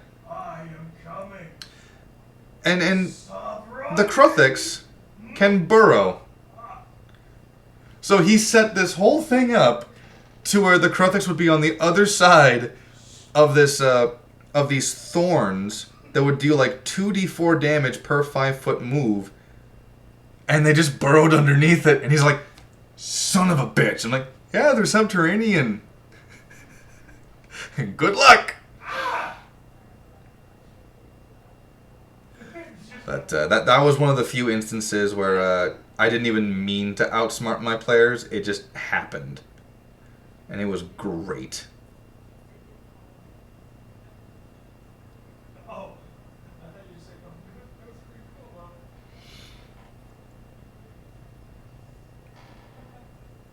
Mm-hmm. Now, the Clerics themselves weren't, they weren't a campaign-level threat by any means. They still ran the risk of being, like, really injured, but there was next to no chance that they would just straight up die by them. That is until I rolled natural 20s again and again and again. And like, stop rolling natural 20s, I don't want to kill my party. Fucker. Spiked growth. Yes, that's the one. That's the one. But no, I actually did unintentionally drop my my druid in that encounter because I kept on rolling natural 20s against him, and he's all like, "Really, dude?" And I'm like, "I'm rolling this out in the open. You are witnessing the impossible, okay? I'm rolling for a bunch of other Clerics. They're not attacking you."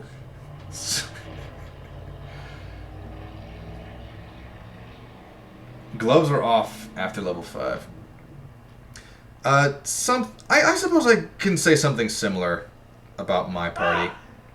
I told them that I would be actively trying not to kill them until they reached around level 5, because I wanted them, with the exception of one of my players had already been playing D&D before, so he already knew the bells and whistles, but many of the other players just, they were first timers, so I made sure that they knew, like, hey man, I'm not gonna let you win, but I'm not gonna try and kill you, okay? Like, this is my first time DMing as well as most of your first time playing, so I'm gonna try and not killing you.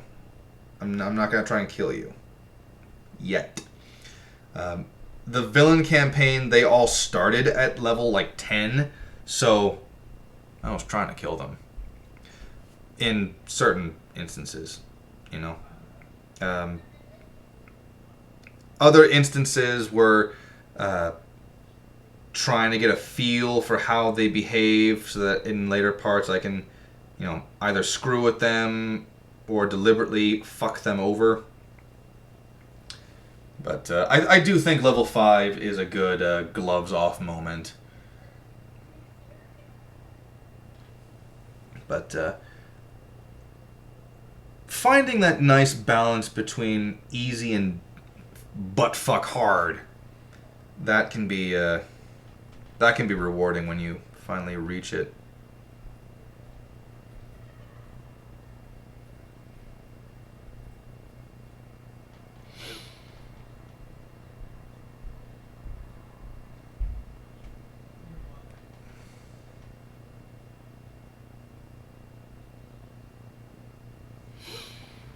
In the going back to the Apocalypse campaign, the final combat encounter for the players before we went back to our regularly scheduled main campaign was it was a scarecrow and a shadow, and they were just level 2, so not terrible. If they failed the saving throw against the scarecrow, it would have been a problem. But the combat encounter was originally designed for 3 players, but my third player actually got hit with something, not physically, but like had to go to the hospital, so he wasn't there. So eventually, it was like, oh,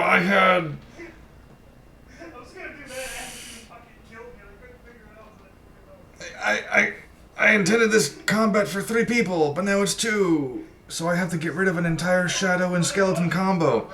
The idea was that the shadow was hiding inside the scarecrow, and that wasn't what was giving it its animation, but it was a method to protect the shadow with a higher HP monster.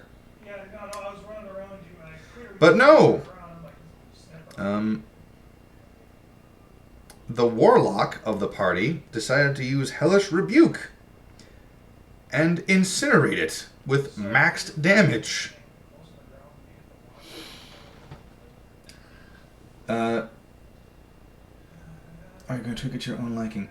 I probably will, if only for the sake of my players have enough damage potential at the moment, and really the only character that might use it for a damage potential would be the warlock.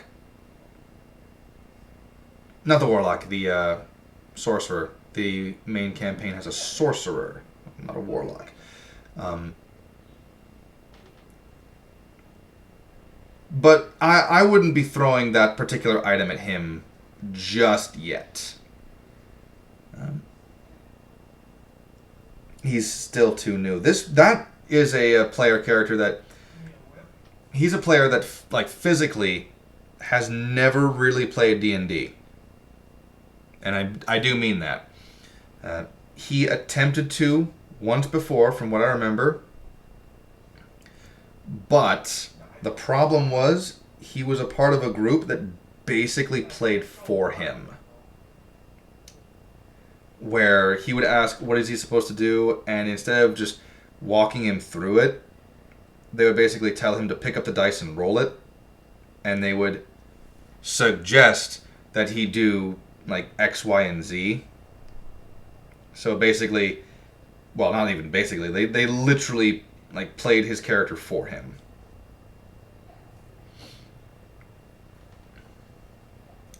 But he found out about, it was not fun. But he found out about the campaign that I was running.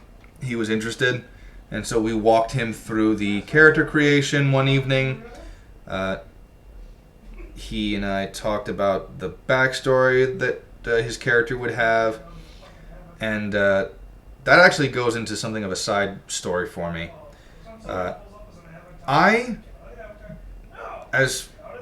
With a few reservations, like if something that a player wants to do is in complete contrast to how the world as a whole is set up, I won't allow it.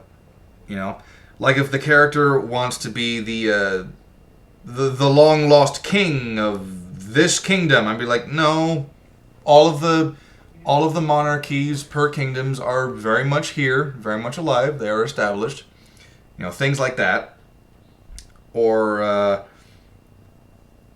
I don't know, like if your players is like, oh, I wish to be pulling something out of my ass here, a demigod that falls from the sky and lands with, you know, determination to get back to godhood. I mean, like, all right, you take 200 D4 points of bludgeoning damage and you die. But another thing that I really prefer my characters not do is have politically charged backgrounds or backstories or motivations. Now, when I say politically charged, I mean real world politics. You know what I mean? Like, we can feel free to debate politics all we want, but at the end of the day, we're just sidetracking ourselves from playing the game, right? So, the only thing that kind of worried me was because the character that he created had something of a politically charged background. I was hesitant of this until I realized, number one, he needs to learn. He needs to learn how to make characters. He needs to learn how to make the backstories. And really, this isn't harming anything. It's just bearing some resemblance. And two, I found out very easily how I can twist that backstory into something truly, truly awful. Great for me. Terrible for him.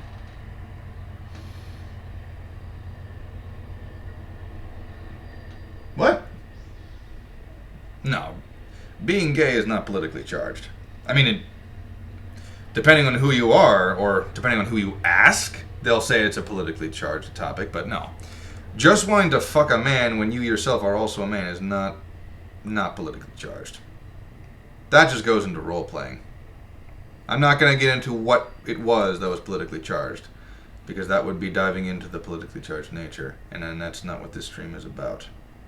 It's just an example of what I prefer my players not do. That's good for now. I'll paint you in detail later. But no. But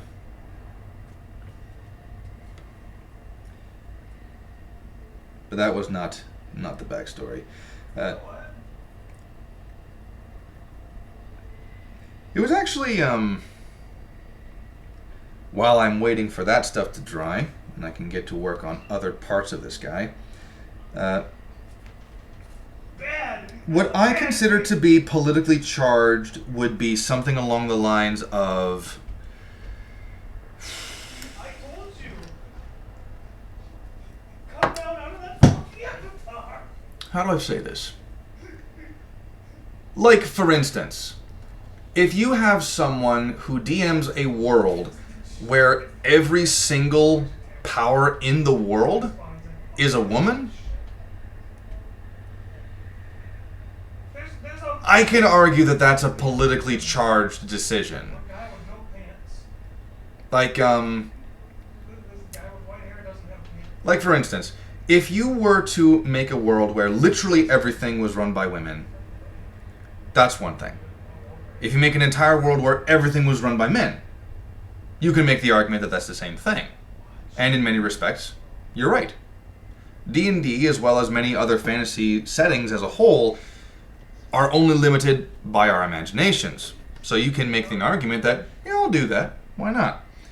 For me personally, though, it's lazy. It's lazy writing. The Jirahai people that I designed are matriarchal not because of some political agenda, but because I drew inspiration from the Gerudo people from one of my favorite franchises of all time. They happen to be matriarchal because that's how their culture developed. And so I stemmed from that. I branched out and I became, really, I became proud of the culture I designed. And I even, for instance, one of the players that I first had a character that was just named Fiona. One word. The Zelda franchise. Legend of Zelda. But her name was Fiona. She was one that had, never played D&D before, so she didn't really know what to expect or what to necessarily do. So she just had the name of Fiona. And it was around that time where I was also thinking about expanding the different the different people on the continent that they were on. I thought about the people in the desert, and I decided, oh, you know what would be really cool? If her character was named after a heroic figure in the Jirahai people. A warrior who led a rebellion against the tyrannical rulers of the Jirahai people 300 years ago. Her name was Fiona. And ever since then, I had decided that every ruler of the Jirahai people is not called a queen. Fiona is the title. And so, the guildmaster for the CSS in the Apocalypse campaign, let that dry for a little bit. This lovely lady right here, she is the leader of the Jirahai people. And her title / name is Fiona Kira. So that's how I handle cultural development. I stay as far away from politics as I can. I stay as far away from myself as I can. And don't get me wrong, I can totally imagine some overzealous religious DMs out there. I haven't experienced that. I haven't actually... one of my players is definitely religious, but I don't know if my Star Wars GM is religious or not. I don't think he is. But it wouldn't really matter. He never gets religious. If I did, y'all did. But actually, the religious thing is another point where in D&D, at the very least, the gods are a proven thing in D&D. We've got Tiamat over here literally coming down, raining destruction whenever she damn well pleases. I think, anyway. It's been a while since I've read the lore. But, whenever I would run the campaigns and whatnot, it's just a proven fact that the gods exist. There really aren't any atheists or agnostics in D&D. Or at least my campaigns. It all depends on... I suppose atheism does exist in the sense of, there are people that just don't follow a god. You know what I mean? But, as far as I'm aware, the question isn't do gods exist. The question is which gods do you follow? Which gods do you believe is right? You know, do you follow the Spider Queen? Do you follow Tiamat? Do you follow Bahamut or Pelor? Who do you follow?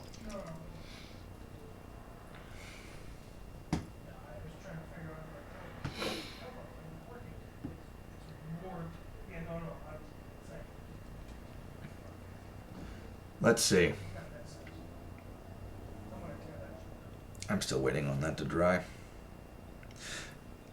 The white paint. And black canvas.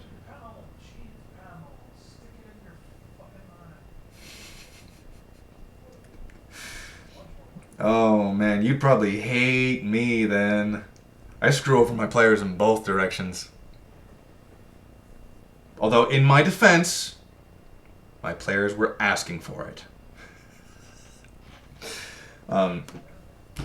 One of the players had his reason for going to the starting village that all the players would be meeting up at was he was a druid that came from the mountains and was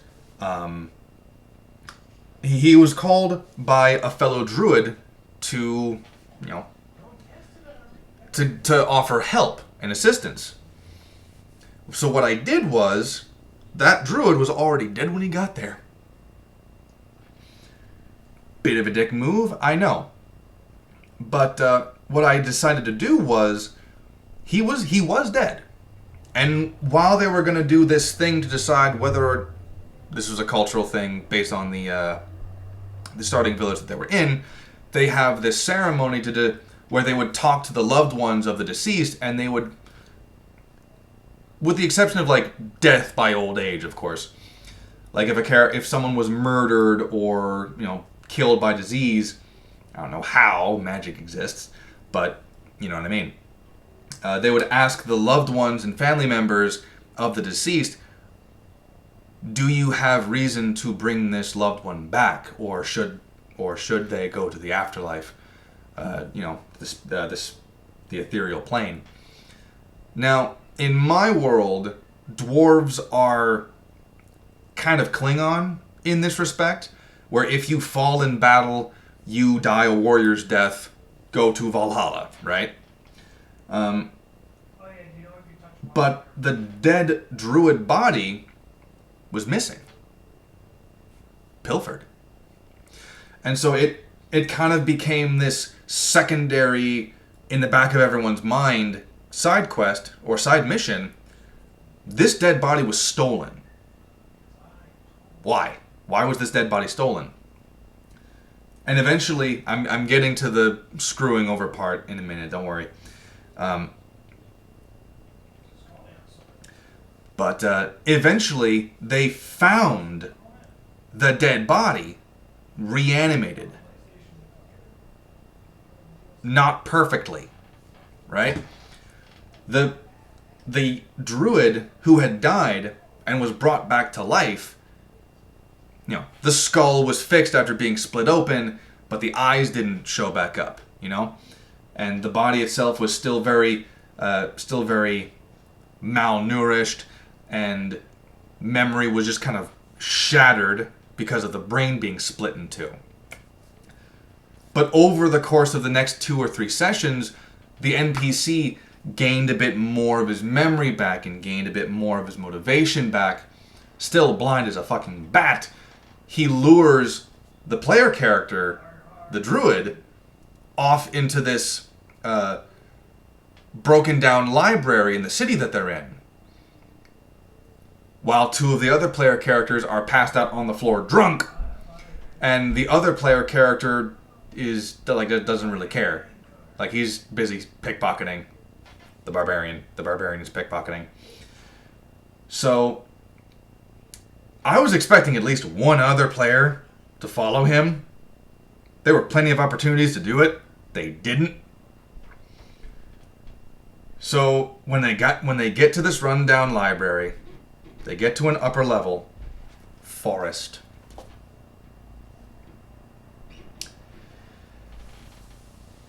Oh, I'm getting to the fucked up part. It was a 10th level druid versus a level 3. And, yeah, the druid basically two-shot him. And while he was unconscious, because I made sure that it was a non-lethal one, because he wasn't level 5 yet, I wasn't going to kill him, and that's the only thing that really saved him. I had the druid, the undead druid, gouge out one of his eyes and stick it into his own head.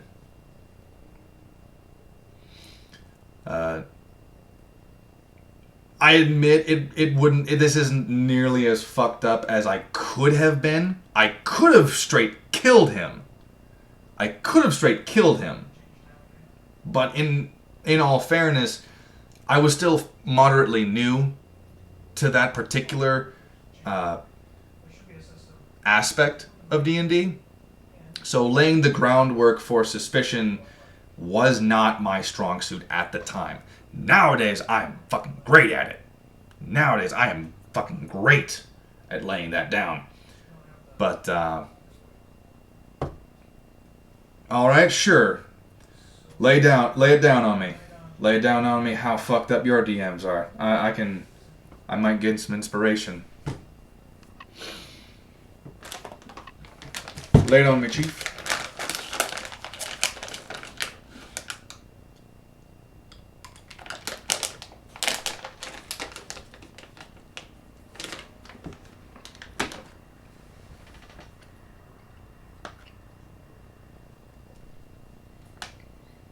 This is gonna be like 5 paragraphs long, I can tell.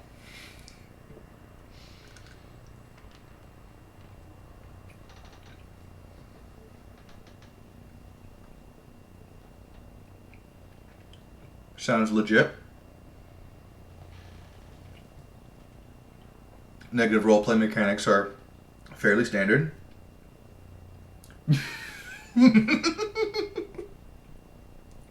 That's what you mean. Magical Tourette's.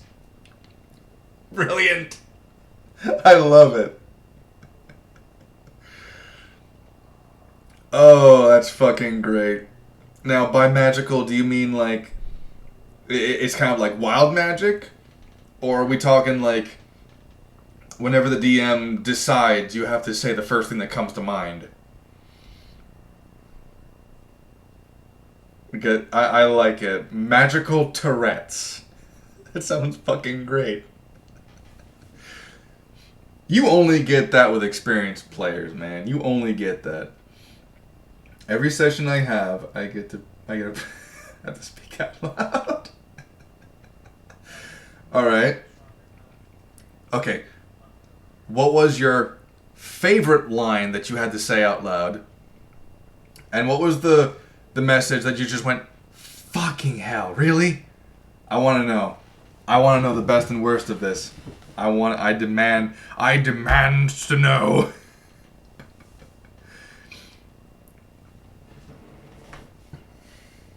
Oh, this is gonna be great.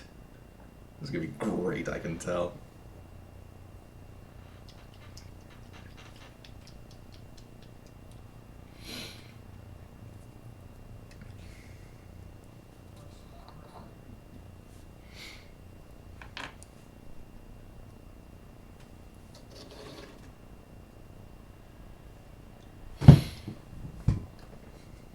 Oh, I can...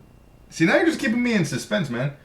Oh, I love female dwarves fucking over with their 2-foot hammers. Oh, man.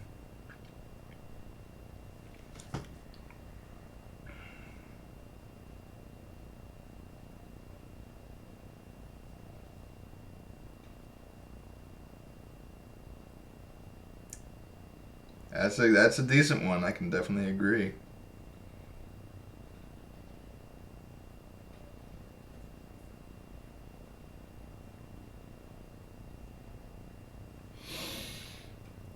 I love female dwarves fucking over with their 2-foot hammers. That's just great. I love it. And for a living corpse, she sure is lifelike.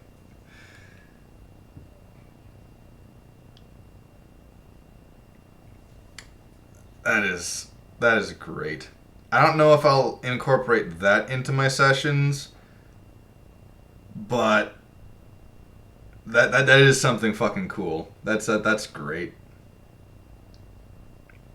I've already got this thing where this is nothing. This is nothing compared to that. But I do have this thing going on where if ever you drop to 0 hit points, you receive a nasty scar from what got you.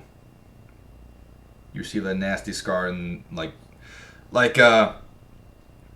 of course, if I had that idea from the beginning, my druid would have gotten a scar from a gargoyle that knocked him to 0 HP. Would have gotten... Well, he already had the scar from his fucking eye being gouged out.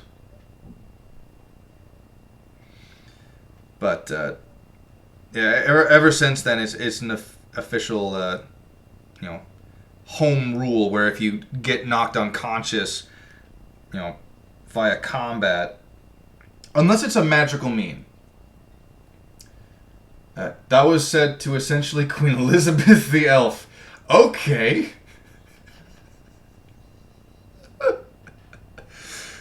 Oh.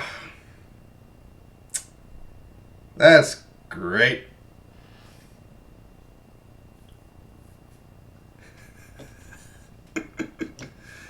Oh, man.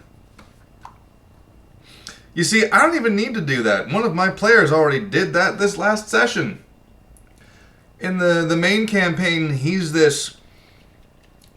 I guess basically he's this fun-loving gnome dude who does not mind speaking his mind at all. So when he's speaking to the ruler of the city, I forget what the fuck. Oh, I remember what he said. What he said was something akin to the barbarian, well, letting everyone know, first off, that the barbarian has been fucking the local gnome cleric while in the presence of basically the queen of the area and the entire city council.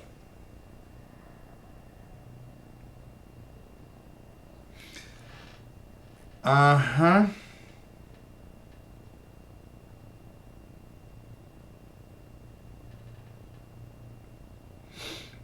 That was something. But this is kind of how I fuck over my players, role-playing wise. It is true that the barbarian slept with the gnome.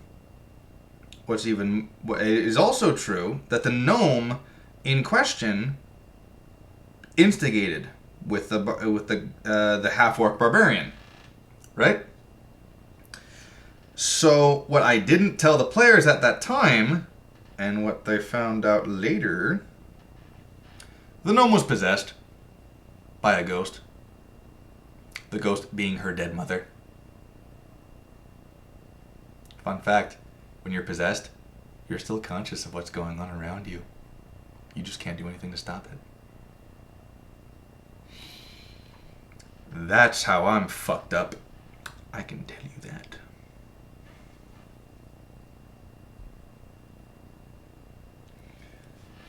None of my players thought it was suspicious. Not one of my players thought it was suspicious that a gnome cleric, would jump on some half-orc's dick. A half-orc she've just met, mind you. She just met him. No one questioned it. And I'm just thinking, I was kind of hoping someone would question this, but alright. I fucking love the idea of magical Tourette's, my dude. I fucking love that. Granted, I probably wouldn't have it be, like... I probably wouldn't have it in the presence of the queen by design. I think the way I would handle that is, I would have a timer. Well, not a timer. Like, I would roll a d20 or, like, a d6 or something like that. And that would set the hours. And then I would roll another one, and that would set the minutes. And then at that point in time, that's when I would say it. That way it is like 100% random. Because it very well might show up when you're in the presence of the queen. Or it might not. It's not up to me at that point. It's up to the dice.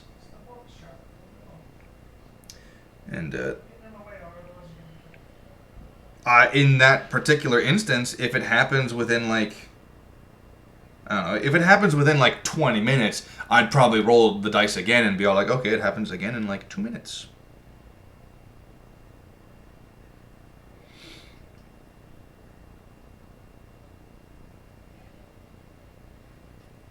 But no, Magical Tourette's is pretty good. 20 sessions deep. We talking like before the Magical Tourette's hit you, or before you said that to the queen?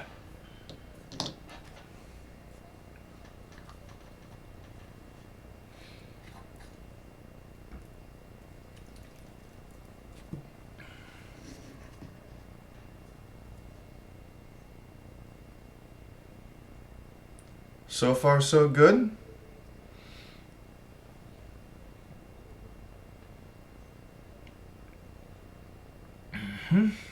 The question is, do I want to make the whole mace golden? Or do I want to make it like iron? And like iron and leather?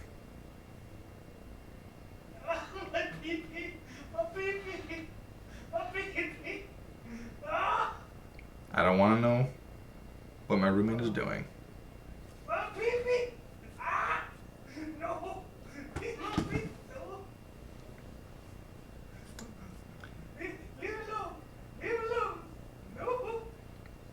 I don't know if you can hear him, but that's what I have to do. That's what I have to deal with every day. 20 sessions between me getting afflicted. Oh. Run away, he's the pee-pee snatcher. You were ordered by the queen to appear. All right. It's the pee-pee snatcher. Run. Bad timing, I suppose. He's just mad because this ain't big enough. He's gonna steal it and sew it on his. What color am I making his gloves? Should I just make them leather? Why don't you fly? Ow, my pee-pee.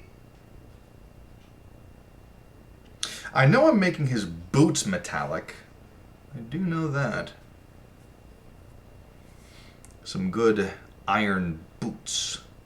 Well, steel boots. But what about the gloves? Because those are cloth gloves. Oh, you can crouch. Did you walk by the trap again? Where just imagine that bamboo reeled back, so when you step over some pressure plate just snaps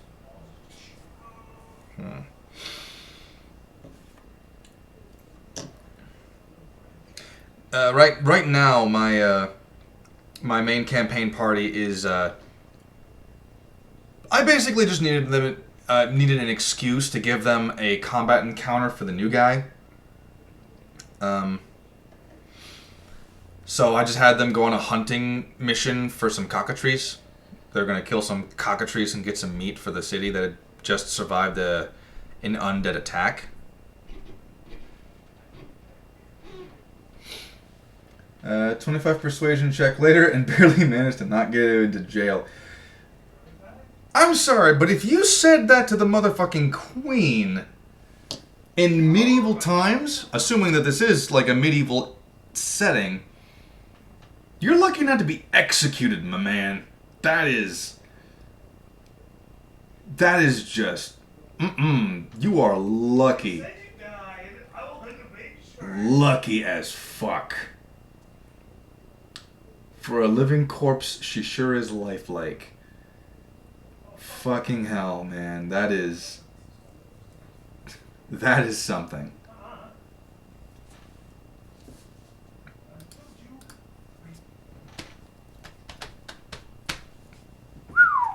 Although that's lucky, you got a 25 on persuasion check. There's not going to be a whole lot more painting for just this moment, because I still have yet to decide how I'm going to handle the rest of this. The beard and the hair, I have decided is going to be very similar to another character I designed earlier, where it's basically gray and white, you know? Or maybe I'll do like brown and put some gray in there. Yeah. Yeah, that's what I'll do.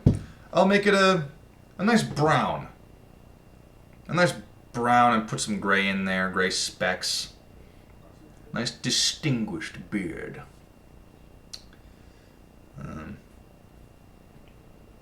It took 25. Wait, hold on. How many times did you need to succeed persuasion check to avoid jail? Literally 25 persuasion checks. Did you fail any of them? And if so, by how severe a degree? All right then.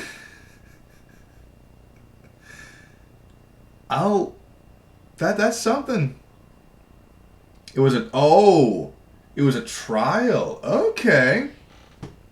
That's actually interesting. I kind of dig that. Was the trial done in a like in a more realistic way? Was it its own session? See, now I'm curious.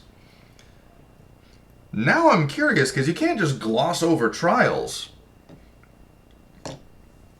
Oh, please tell me one of the rogues was your representative.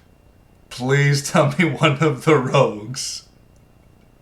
Wait, no, that was no, I think you said that was you being a DM.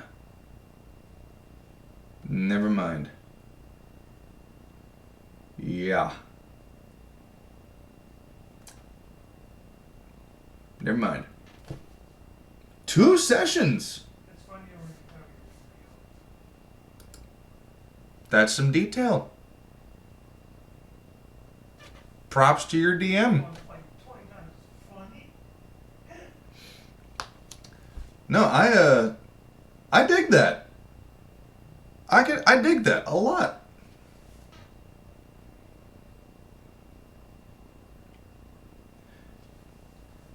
Yeah, I can. No, I get that. I was just confused. At some point along the way, I mixed up you being a DM for 5 rogues, and 5 rogues happened to be in a party you were a part of at some point. And the party bard was the lawyer. Of course. You gotta have the bard as a lawyer. There's just no better pick. Except the barbarian. Barbarian makes best lawyer. You can quote me on that. So, I still have to decide whether or not I'm going to make... I'll make the pommel gold. I don't think that can be too bad. Make the pommel gold. But I think I'll make the rest of it in like a nice leather. Don't know what color leather. I think I'll put like the red undertone and then put the leather on top of that.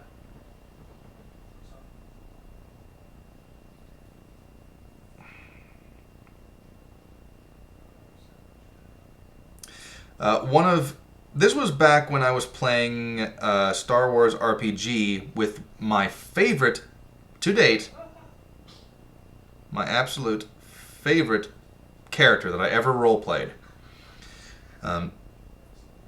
One of the party members was a Gungan noble who really liked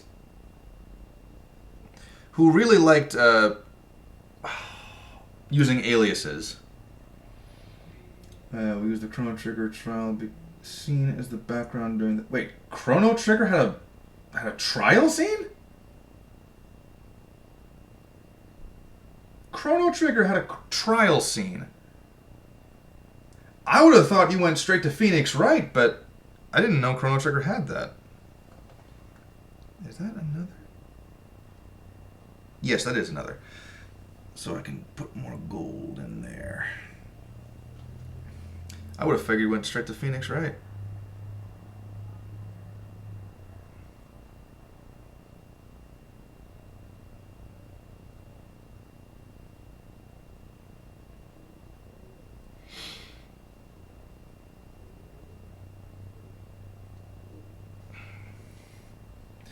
But yeah, let's see. Back to this. Essentially, pretty much every name that this guy made for his Gungan noble was a play on words on candy bars. His character name was Tobal of House Roan. Tobal Roan.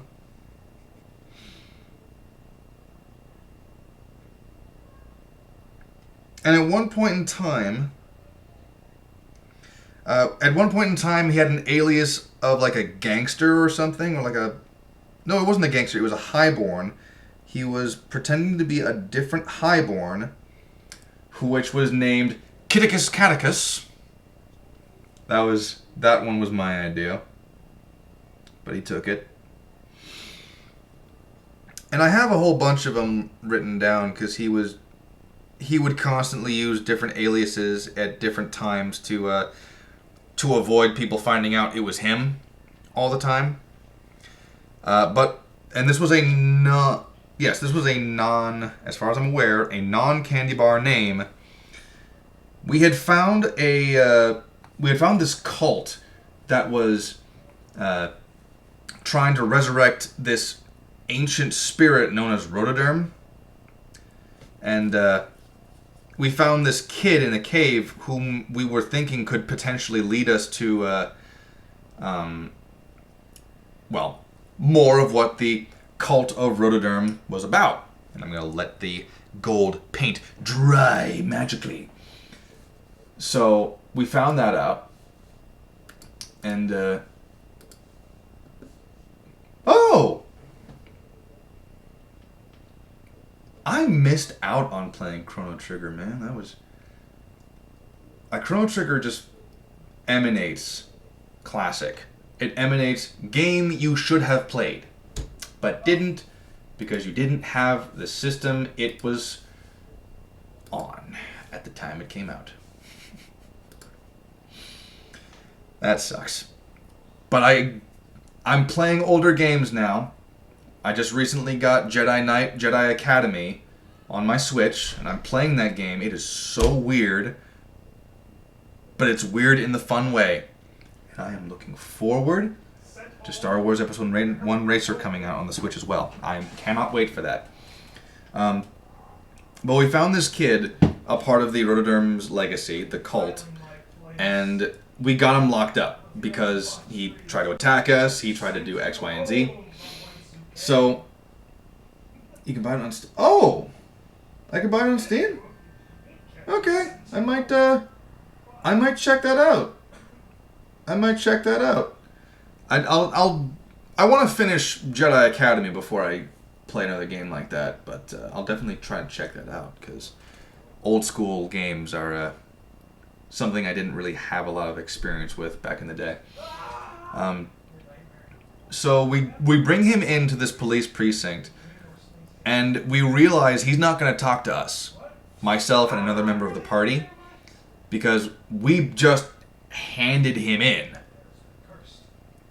There's no way he'd talk to us. Now, my character is not very persuasive as is. She's only got a fucking 5 in charisma, which I used to make her the best fucking character I ever played. But I had the idea. Yo, Tobal, what if you went in there and forged some documents about being a lawyer? Get on his good side, make him think you can get him out. And then we can like follow him, or we can earn his trust. And thus a new alias was born. An alias, a name that would go down in history. Bob Nobley, attorney at law.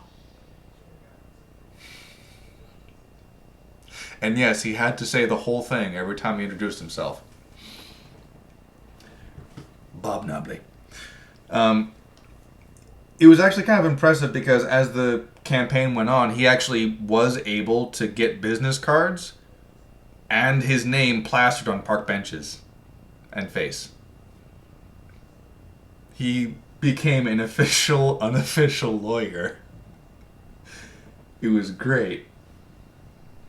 Laffata Taffeta. I can dig that. Although I'm not going to lie, that sounds more like a spell from Harry Potter.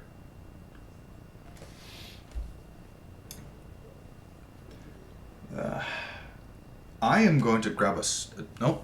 I finish my water before I grab a soda. Because water is healthy.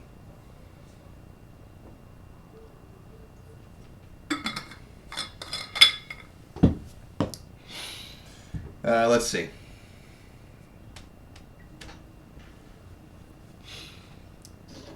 I should probably let the horse dry overnight. Because even if it's dry enough now to paint, it'll probably still be somewhat sticky. And I don't want to worry about mucking up the paint job on the horse. So for now, let's just do some primer on the boots. Steel that up a bit. Wait, no, I primered the entire hand, the mace. So let's do that instead. Finish the mace. And then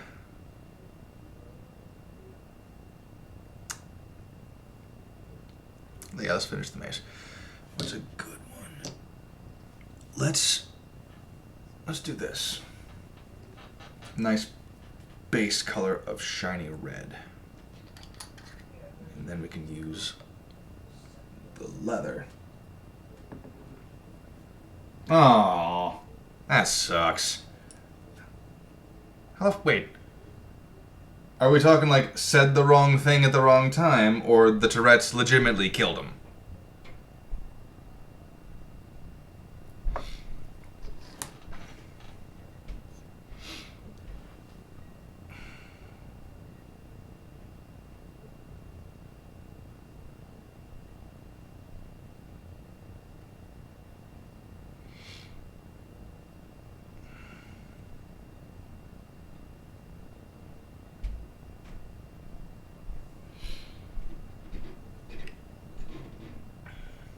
Yeah, because that sucks either way, but still. Details, man, details. The devil is in them.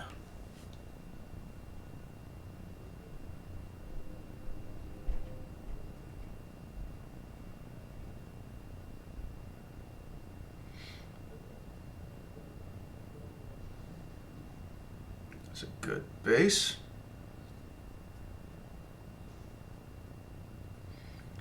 Tomorrow we will work with the rest of it. Well, not tomorrow, but when that dries, which will most likely be tomorrow.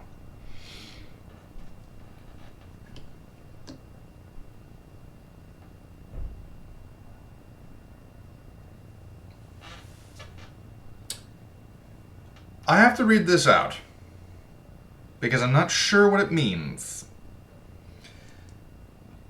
I thought Tiamat was supposed to be scary, not an obese baby maker of dragons.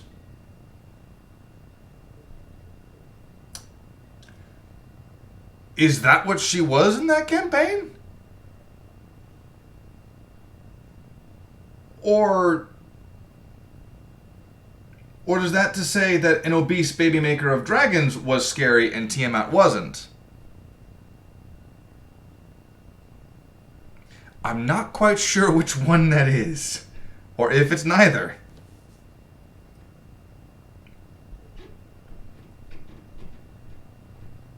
That was the quote, huh? You didn't say that to Tiamat, did you? Oh, man. You know, after the Queen fiasco, I would have just said, DM, I am commissioning a face mask in front of Tiamat and her 500 dragon offsprings. What were you doing in front of Tiamat and her 500 dragon offspring? What were you doing there? What the fuck? Why? Why were you there? That is not a smart place to be. I don't know if you know this, but Tiamat's not exactly the forgiving type. Some nice steel metal. Model Master. Comes in a nice set. A delivery by one of Dragon Lords. So what, you were a delivery boy and you just so happened to speak out at the wrong fucking time? Oh, that sucks. That sucks.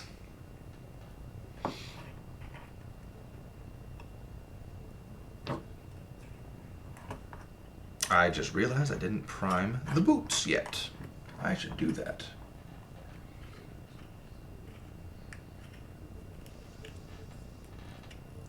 Very cruel. I call that vindictive. Like, that is straight up vindictive. Because he knows where you're going. Like, Dim always fucking knows where you're going.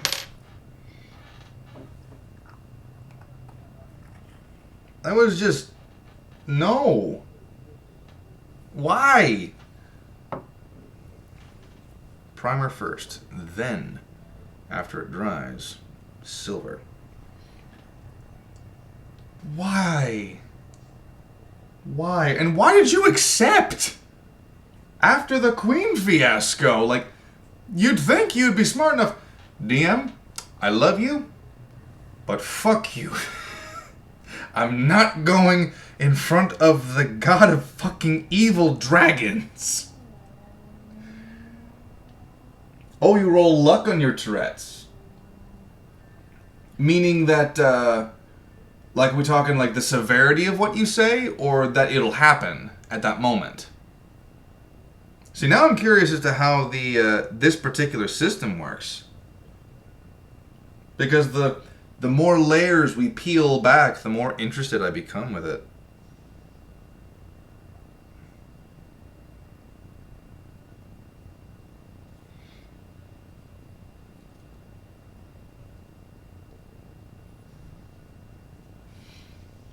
Oh, both. Okay. So there are multiple chances of not getting fucked over. So does that mean that your DM has like a list of things that you'll that you could say? I'm going to assume yes.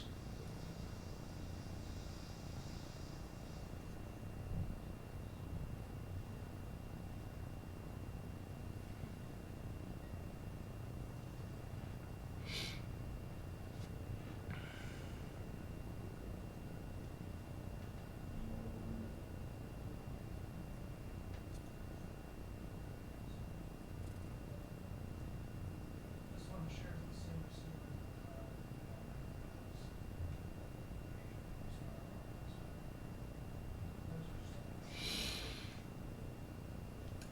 Alright. Wait for the primer to dry, and then I can get some silver on those boots.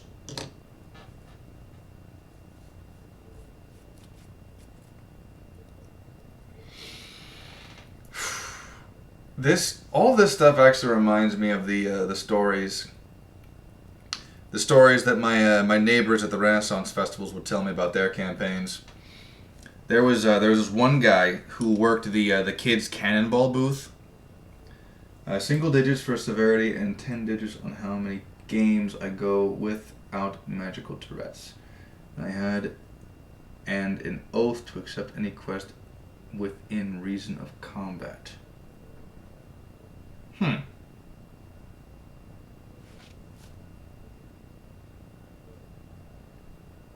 Okay.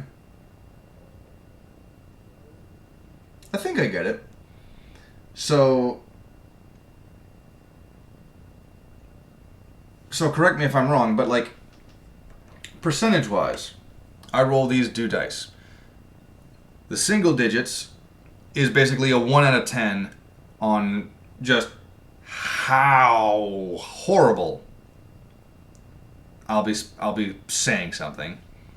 And the one with the double digits is literally just how many game sessions or game sessions or in-game days that you go without saying something. And then every time you say something, you roll them again, or it's every session you roll them and find out the result.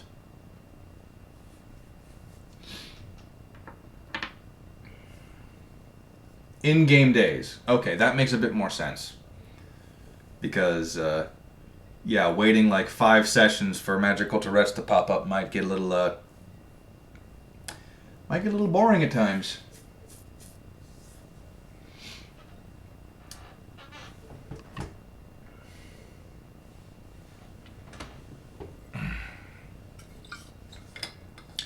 But no, so back to the story. One of the neighbor across from us in Bristol, the Renaissance Festival over in Bristol, he told me the story of when he was doing I think it was a one shot, or it could have been it wasn't a one shot. It was a side mission because some of the players hadn't shown up. The party had been tasked by like the king or something to investigate the disappearance of these magical golden items, right? And they found out that it was a bunch of wizards. The local wizards were taking them and bringing them into their wizard's tower. So they follow them and they go up to they climb up the tower, and the wizards aren't paying attention to them, like at all. Almost like they're possessed by something or compelled by something. So they get to the top of the tower and they stealthily figure out that there's one wizard in there that's seemingly puppeteering all these other wizards to take all this gold. And at the top of this tower, they're seeing this astral dragon, like with chains, in this, like, right above this pit where all the gold is being hoarded, right? And so they get the bright idea, like, oh, we gotta stop this. This guy's clearly possessing the wizards to break this dragon out, or to summon this dragon here. And like, these chains are what's bringing them through. We gotta break them. So they kill the wizard, and I'm pretty sure they attacked the other wizards too, to a lesser extent. And then they just start hitting and breaking the chains, to which the dragon does nothing. Still nothing. Still nothing. Until eventually they break the final chain, and the dragon goes, "Thank you, foolish mortals, for setting me free." Yeah, it turns out the wizard in question had found out about this evil, malevolent dragon who was trying to escape, and none of the other wizards believed him, so he mind-controlled them in order to make sure that they could keep this evil dragon contained. And the party just released an ancient evil dragon.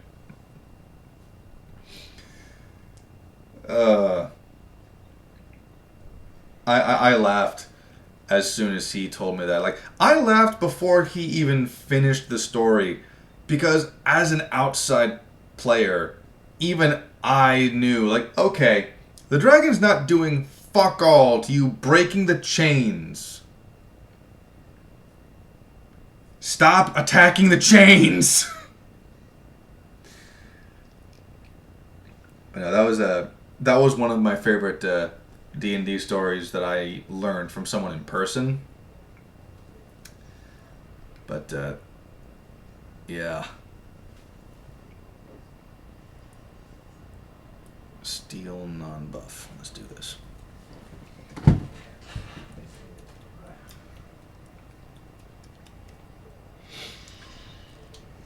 Another story that I heard from him was wait, no. Oh no, this was him.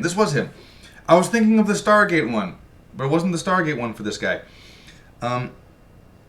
He did this campaign where the player characters were going through this tomb. Scrap Trapper, Mr. Ripper on YouTube. Oh, I might have actually seen some of his content. At the moment, I've been a little too. I don't want to say too busy because I'm really fucking not. I'll say I've been too.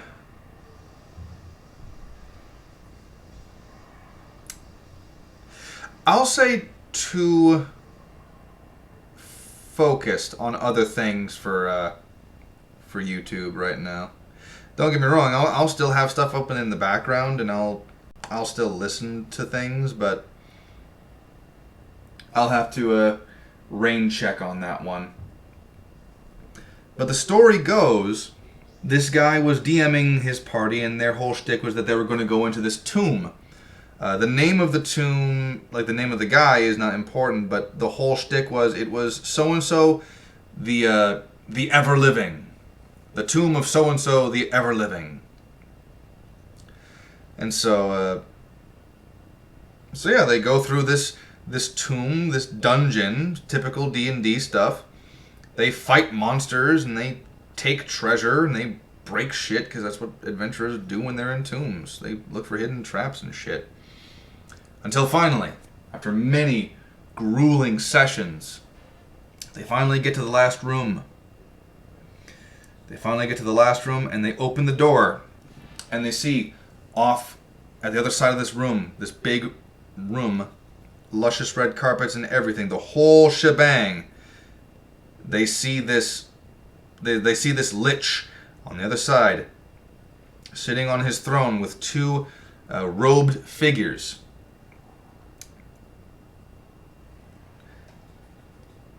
It is so-and-so, the ever-living. And one of the hooded figures approaches them and hands them a legal document saying that he will see them in court. It turns out that he's so-and-so, the ever-living. This is my home. These are two members of the Lawyers Guild. You just killed my guards, the people I was paying to keep my shit safe. I was paying them to keep this place clean and orderly. And you just fucking killed them all. I will see you in court. Now that is something I wouldn't have seen coming. Like as a player. And listening to it, I just couldn't help but laugh. Because I'm like, oh, it's too good. It was too fucking good.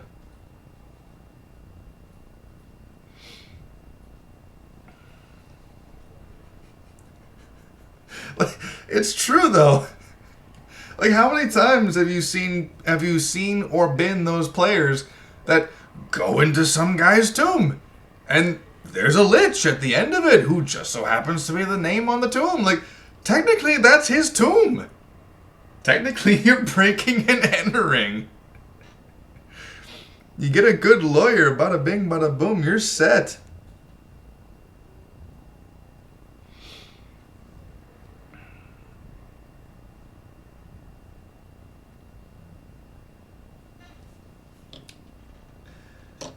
Oh, that was... I laughed my ass off at that one. I really did. It was fucking great. Not exactly a D&D story, but it's just a fun fact of... if you've ever been to the D&D that was in Ready... I want to try the D&D dungeon that was in Ready Player One. I didn't see that movie. I heard it was a good book, but I heard mixed things about the film. As one would expect about adaptations. You hear mixed things.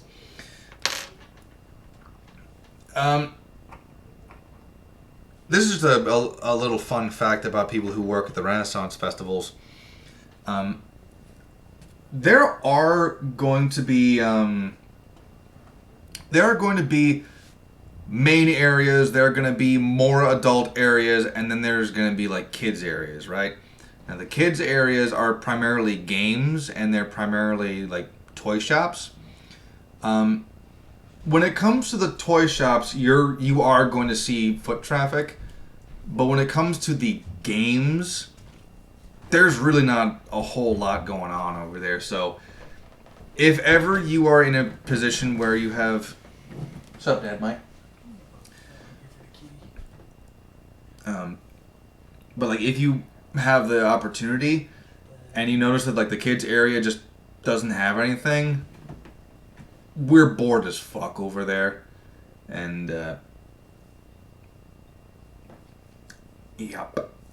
But no, we were able to talk about D&D and a whole bunch of other stuff a lot because the kids area really only sees foot traffic at like the beginning or end of the day. At the middle of the day, everyone's just walking around. A high living ghost person. Oh! The stream can see you in the window. Yep, that's that, mate.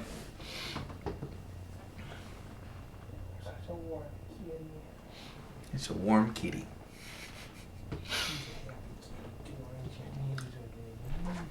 It really is. So check this out. Very nice. Yep. The horse could use a little more. Oh, the horse is definitely using a little more. Like, I'm just using the white as a base coat because the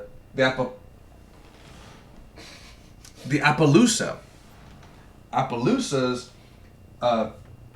from what I did in the research thing, the spots are on a they're on a white background near the rear, and if they have any color, it's closer to the front. Mm-hmm. So what I'm doing is I'm just making the white over here, and then I'll put spots, from the back. And depending on how I feel it looks, I'll make it more or less black/gray near the front. My pillow pose. Don't use Drake as a pillow. It's a good massaging pillow. A massaging pillow for what? Your eyebrow? My hand. Apparently our kitten is now being used as a massage pillow. This is my roommate now. I'm dealing with kids because I'm making a server and they're being weak. Oh, you're full on making a server now? Yeah, we have one. Oh, you already have one? Okay. Mm-hmm. Not bad. I was hearing the lightsabers go on and off. I found it in the mods. Well, it's not in the mod list, but it's with one of the mods. And I'm like, I wonder what all they got for weapons. They got 2 broken off glass bottles for daggers. Naturally. For a hammer, they got a giant broken off table leg. Like, you bust the table leg off. Alright. For a one-handed sword, they've got a stool leg, a spatula, like a pizza spatula. Wait. Yep. Like a straight up the thing we pull A pizza full-up out of. spatula Yeah. in Conan. Yep, and they got a shovel called the Gravedigger. But I use the lightsaber because the special, which is meant to block people, or not block, but to interrupt, which is usually the kick, they come right at you, just go, and they go flying. I'm like, ooh! And I can do it to people in God mode. I've been told to tell you about something. I believe you'll like it. Root of All Beers was in a campaign where his character was besieged by magical Tourette's. Oh, sounds like a blast. Rolls percentage. The single digits being the severity of the Tourette's, and the double digits being how many in-game days passes before it happens again. It's a lot like fucking tailheads. Maybe a little bit. But, alright, so, what was said I'm gonna wish if I keep roaming the kitty in front of Tiamat, along with 500 of her dragon offsprings, was, and I quote,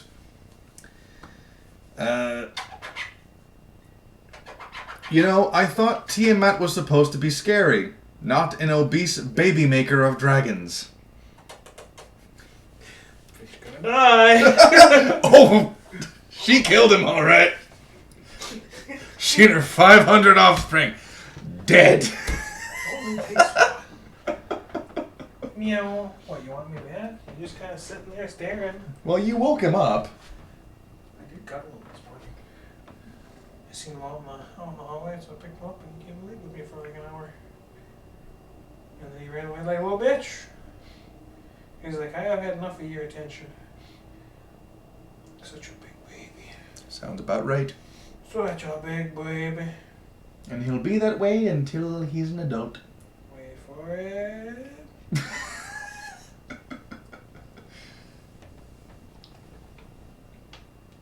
By the way, the noodles are still good. Man, he really trusts me with one hand. Somewhat. He was still trying to get down. That was when he was trying to get... Oh, hello. He still wants loving. No, you don't get none. You ran away. He didn't run away. Okay, fine. Oh. Just gonna... Why would you do that? I had a baby.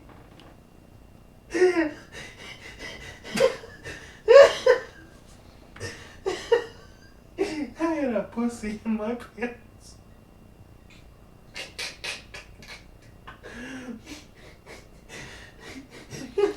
You want to know what the worst part about this is?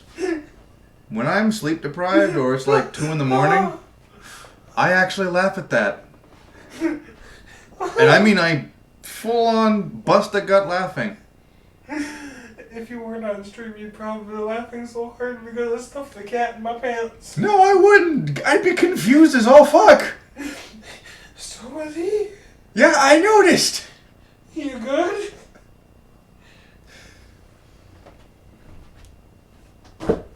Why would you do that? Timeout. That's the time. That's not the timeout bin. That's the laundry bin. He's trying to get out through the small holes.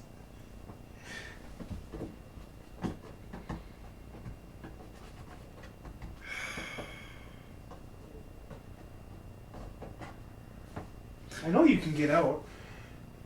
Maybe. Oh, he can. Are you sure? Yep.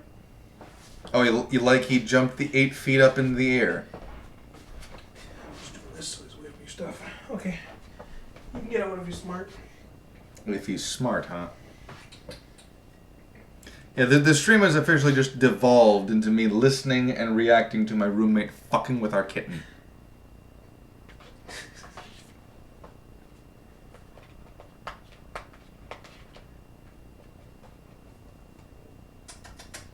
Come on, Drake. Come on, buddy. Anywho, let's get He back just don't to give a this. shit. He's playing with his tail now.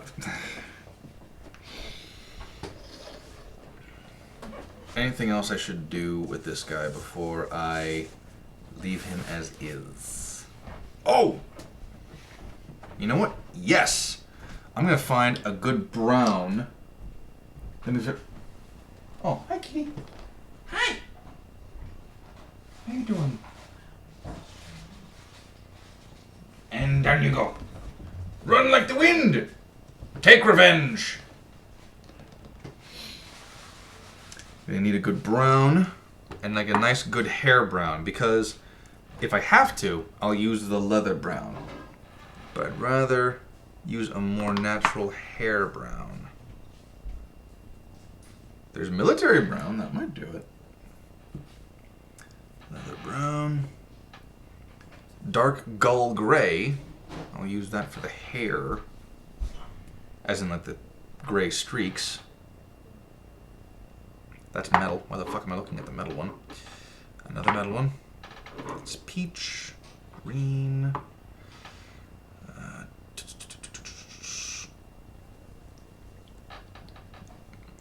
Yeah, he doesn't have much of a reaction when it comes to certain things. I can never really get a read on that guy.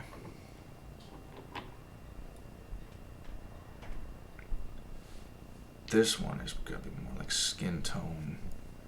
So yeah, I guess I'm using military brown and dark gull gray.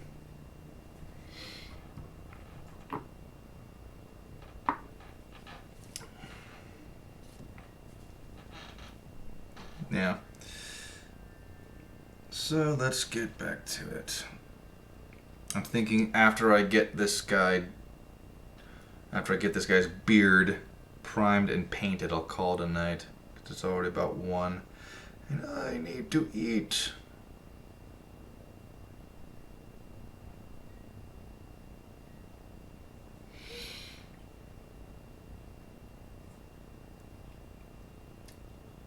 Oh, are we talking about the dungeon in Ready Player One?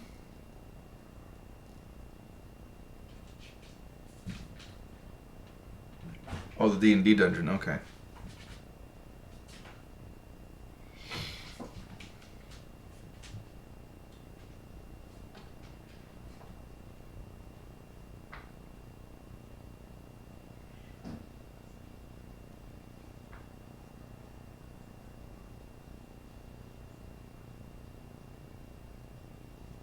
There we go. And now we wait for you to get primed dry.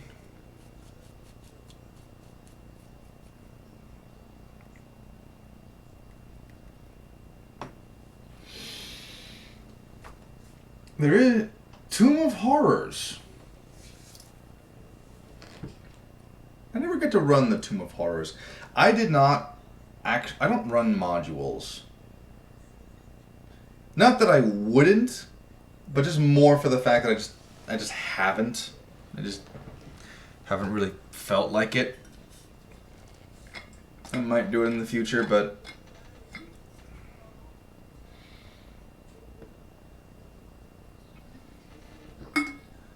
I might do it in the future, but I can't make any promises.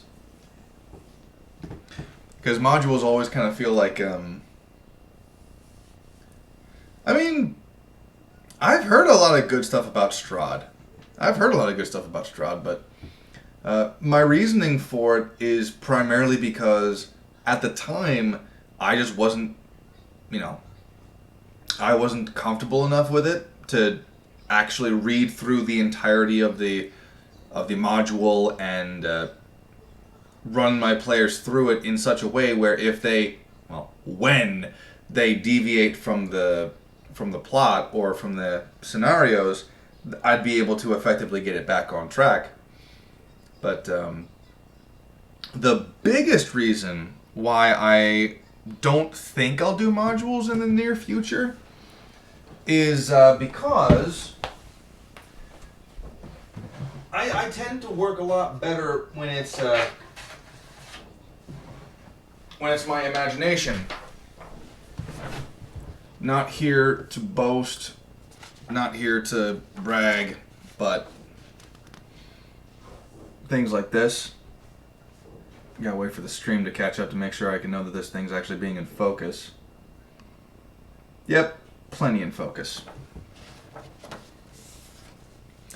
This was called The Herald's Mansion, and it was a one-off session that I did over Halloween with my party.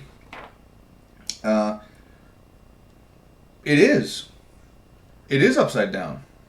It's meant to be. Right in the eye.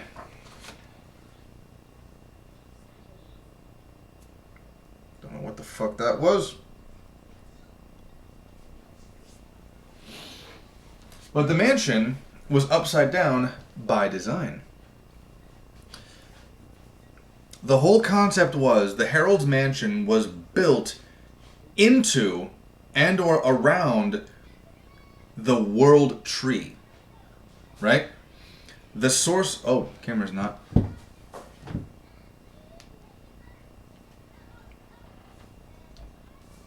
Come on, camera, focus. I can't tell. Still blurry. Why are we still blurry?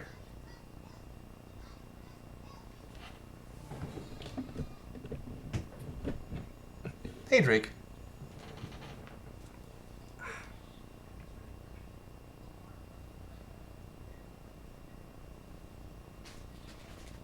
Well, I guess we're gonna have to worry about blurry camera for a while. I'm sorry.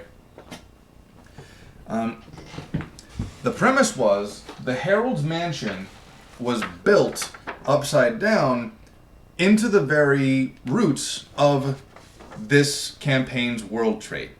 The source of all, well, not all, but a lot of magic. To get to it, it is in the Underdark, and as you're walking up to it, you slowly walk up the wall of the Underdark itself, and then you are upside down. And that's how you can get into the mansion. And don't get me wrong, if you get, like, if you can get those modules, by all means, use them. You'll probably have a lot of fun. But I have always loved creativity from my own mind. You wouldn't guess that based on how poorly I'm able to keep a sentence going. But I created the Herald's Mansion. And not to say that I couldn't have done that had I run a module for Halloween, but you know, I managed to get that. I managed to get my I managed to get the Herald's Mansion.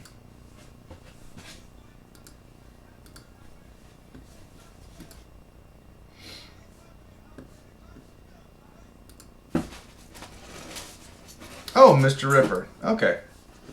Yeah, don't worry. I'll check him out when I've got time. I'll check him out. Maybe after the stream. I know I'm getting something to eat because fucking hell, I've been streaming for 3 hours. And I think you are good to go. But nah.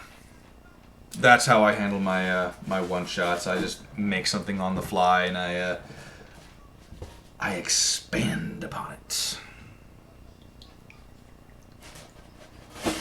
Come on, Military Brown. Let's hope that Military Brown is actually a decent hair color, because otherwise this is going to look weird as fuck.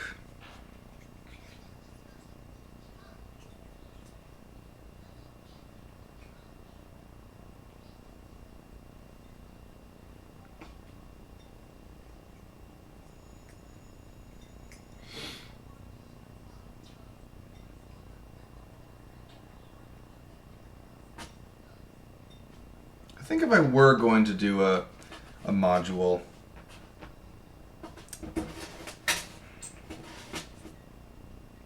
if I were to do a module, what module would I do?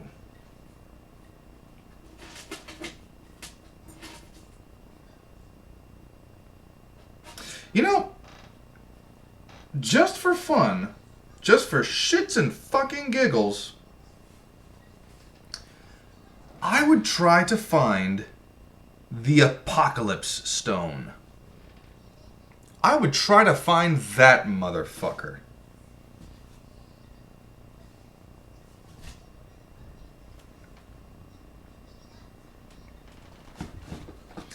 Because you know what? End it with a fucking bang.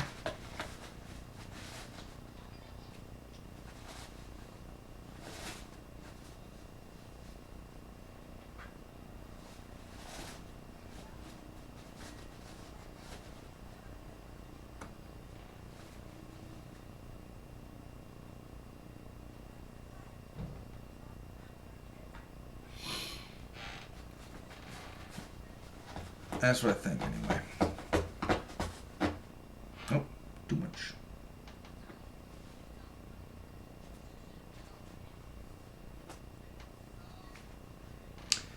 Upside down. Why not? Be like the herald.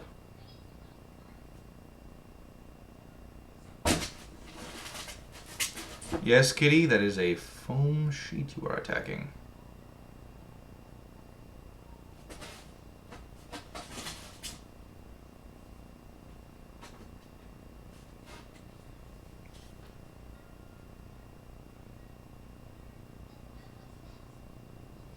Not bad, actually.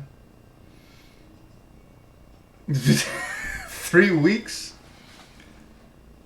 Wait, do you mean like... What could have taken 3 weeks just because of the Tiamat fiasco? Or were you just that pissed?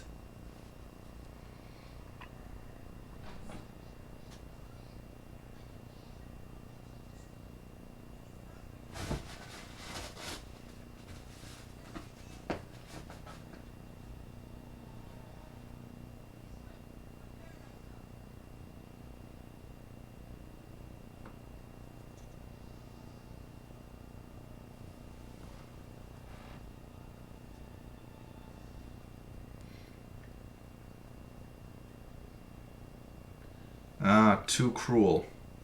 Fair enough. Reel it in.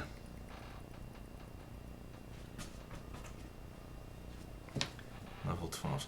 Level 12s are still adventuring for quite some time. Not advocating what was done, of course.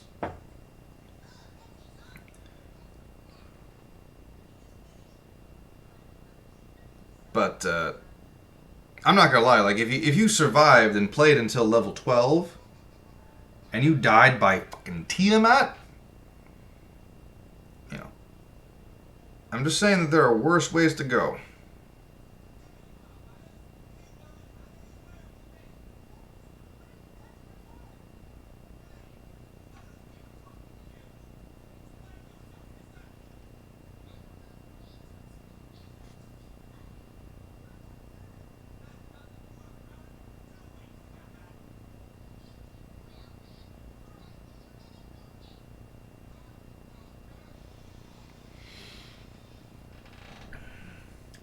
Six level 12s.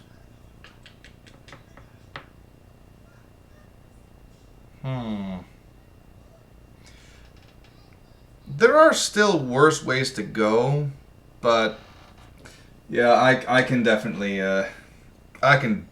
see where you're coming from with this. I guess it could be worse though. Could have been a Tarask.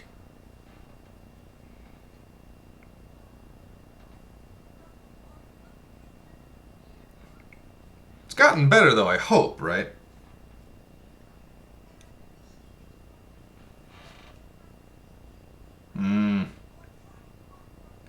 Thankfully, I have not had one of my characters die.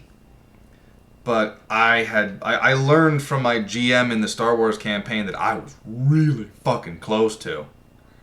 I was really fucking close to dying. In the Star Wars campaign, they're nice, back on the road again. And already level 4. In the Star Wars campaign, one of the tricks was there was this gem and an amulet. Now the gem, for all intents and purposes, was like the Naboo peace globe at the end of Star Wars Episode 1. Basically looked like that, but not quite as vibrant, right? So we found that in a cave in some motherfucker's chest. I pulled it out, and I had that in my possession for most of the campaign. There was an amulet that another of the characters had as well. And turns out that when both of those two things are together, bad things happen. A lot of bad things happen. So,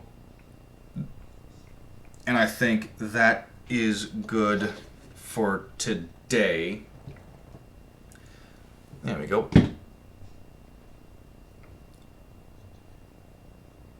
I believe I named this character, this guildmaster of the Circle of the Order of Clerics, Xander Deneval, I think his name was.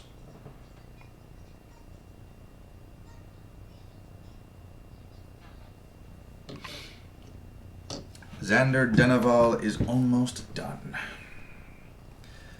But the basic premise was, not the premise, but the condition was, the moment a player character had in possession both the Nabu Peace Globe and this amulet,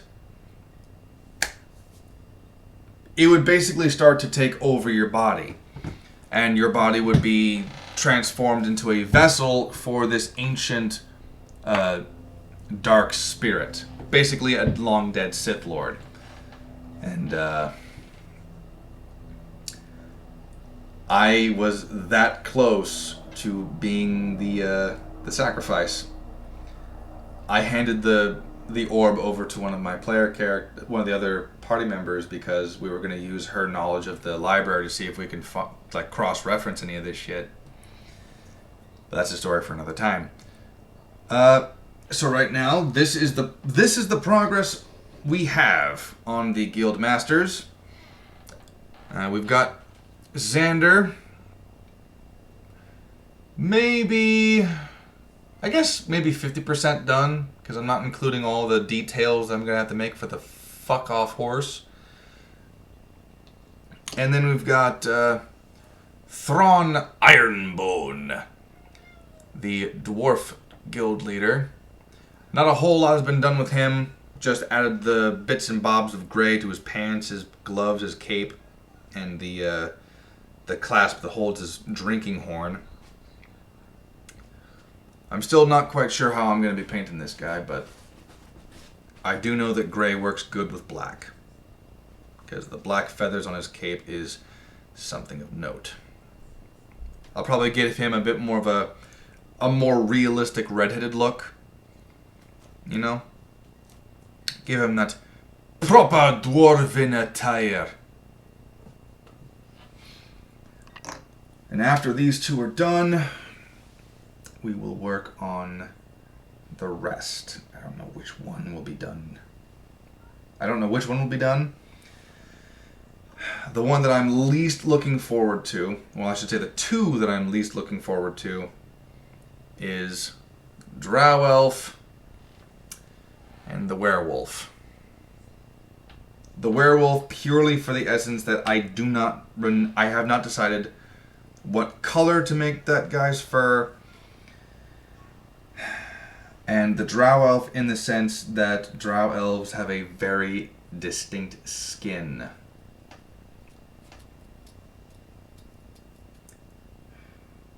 But it can be done. It will be done. Hi. What you doing down there? Here. Yeah. Your kitty. Kitty just laying under my desk on the chest. All right. Thank you for joining me. I think that's it for this particular stream. I don't believe I will be streaming tomorrow night, because Monday I have to wake up early and I am closing tomorrow. But I will hopefully be back on sometime later this week, preferably in the evening, because I don't want to have to worry too much about the window casting too much light. Yes, kitty. Yes. Want to say goodbye to the stream? Say goodbye to the stream. This is Drake. Hi. Mwah. And no, we didn't name Drake after any rapper. We named him Drake because when he was just a little tiny kitty, not the big kitty that he is right now, he emanated the persona of Darkwing Duck. So we have named him Drake Meowlard. And so here he is. Daring cat of mystery. Yep, and there you go. Yar, I've got myself a pirate kitty. But you are not going to be attacking this sheet of paper. But yeah, thank you very much for watching. Thank you for joining me. I hope to see you again next time. And hopefully we can finish Xander and Thrawn Ironbone. Great time talking to you, Root of all beers. Sorry, gotta add that S in there. I hope to see you next time. And later.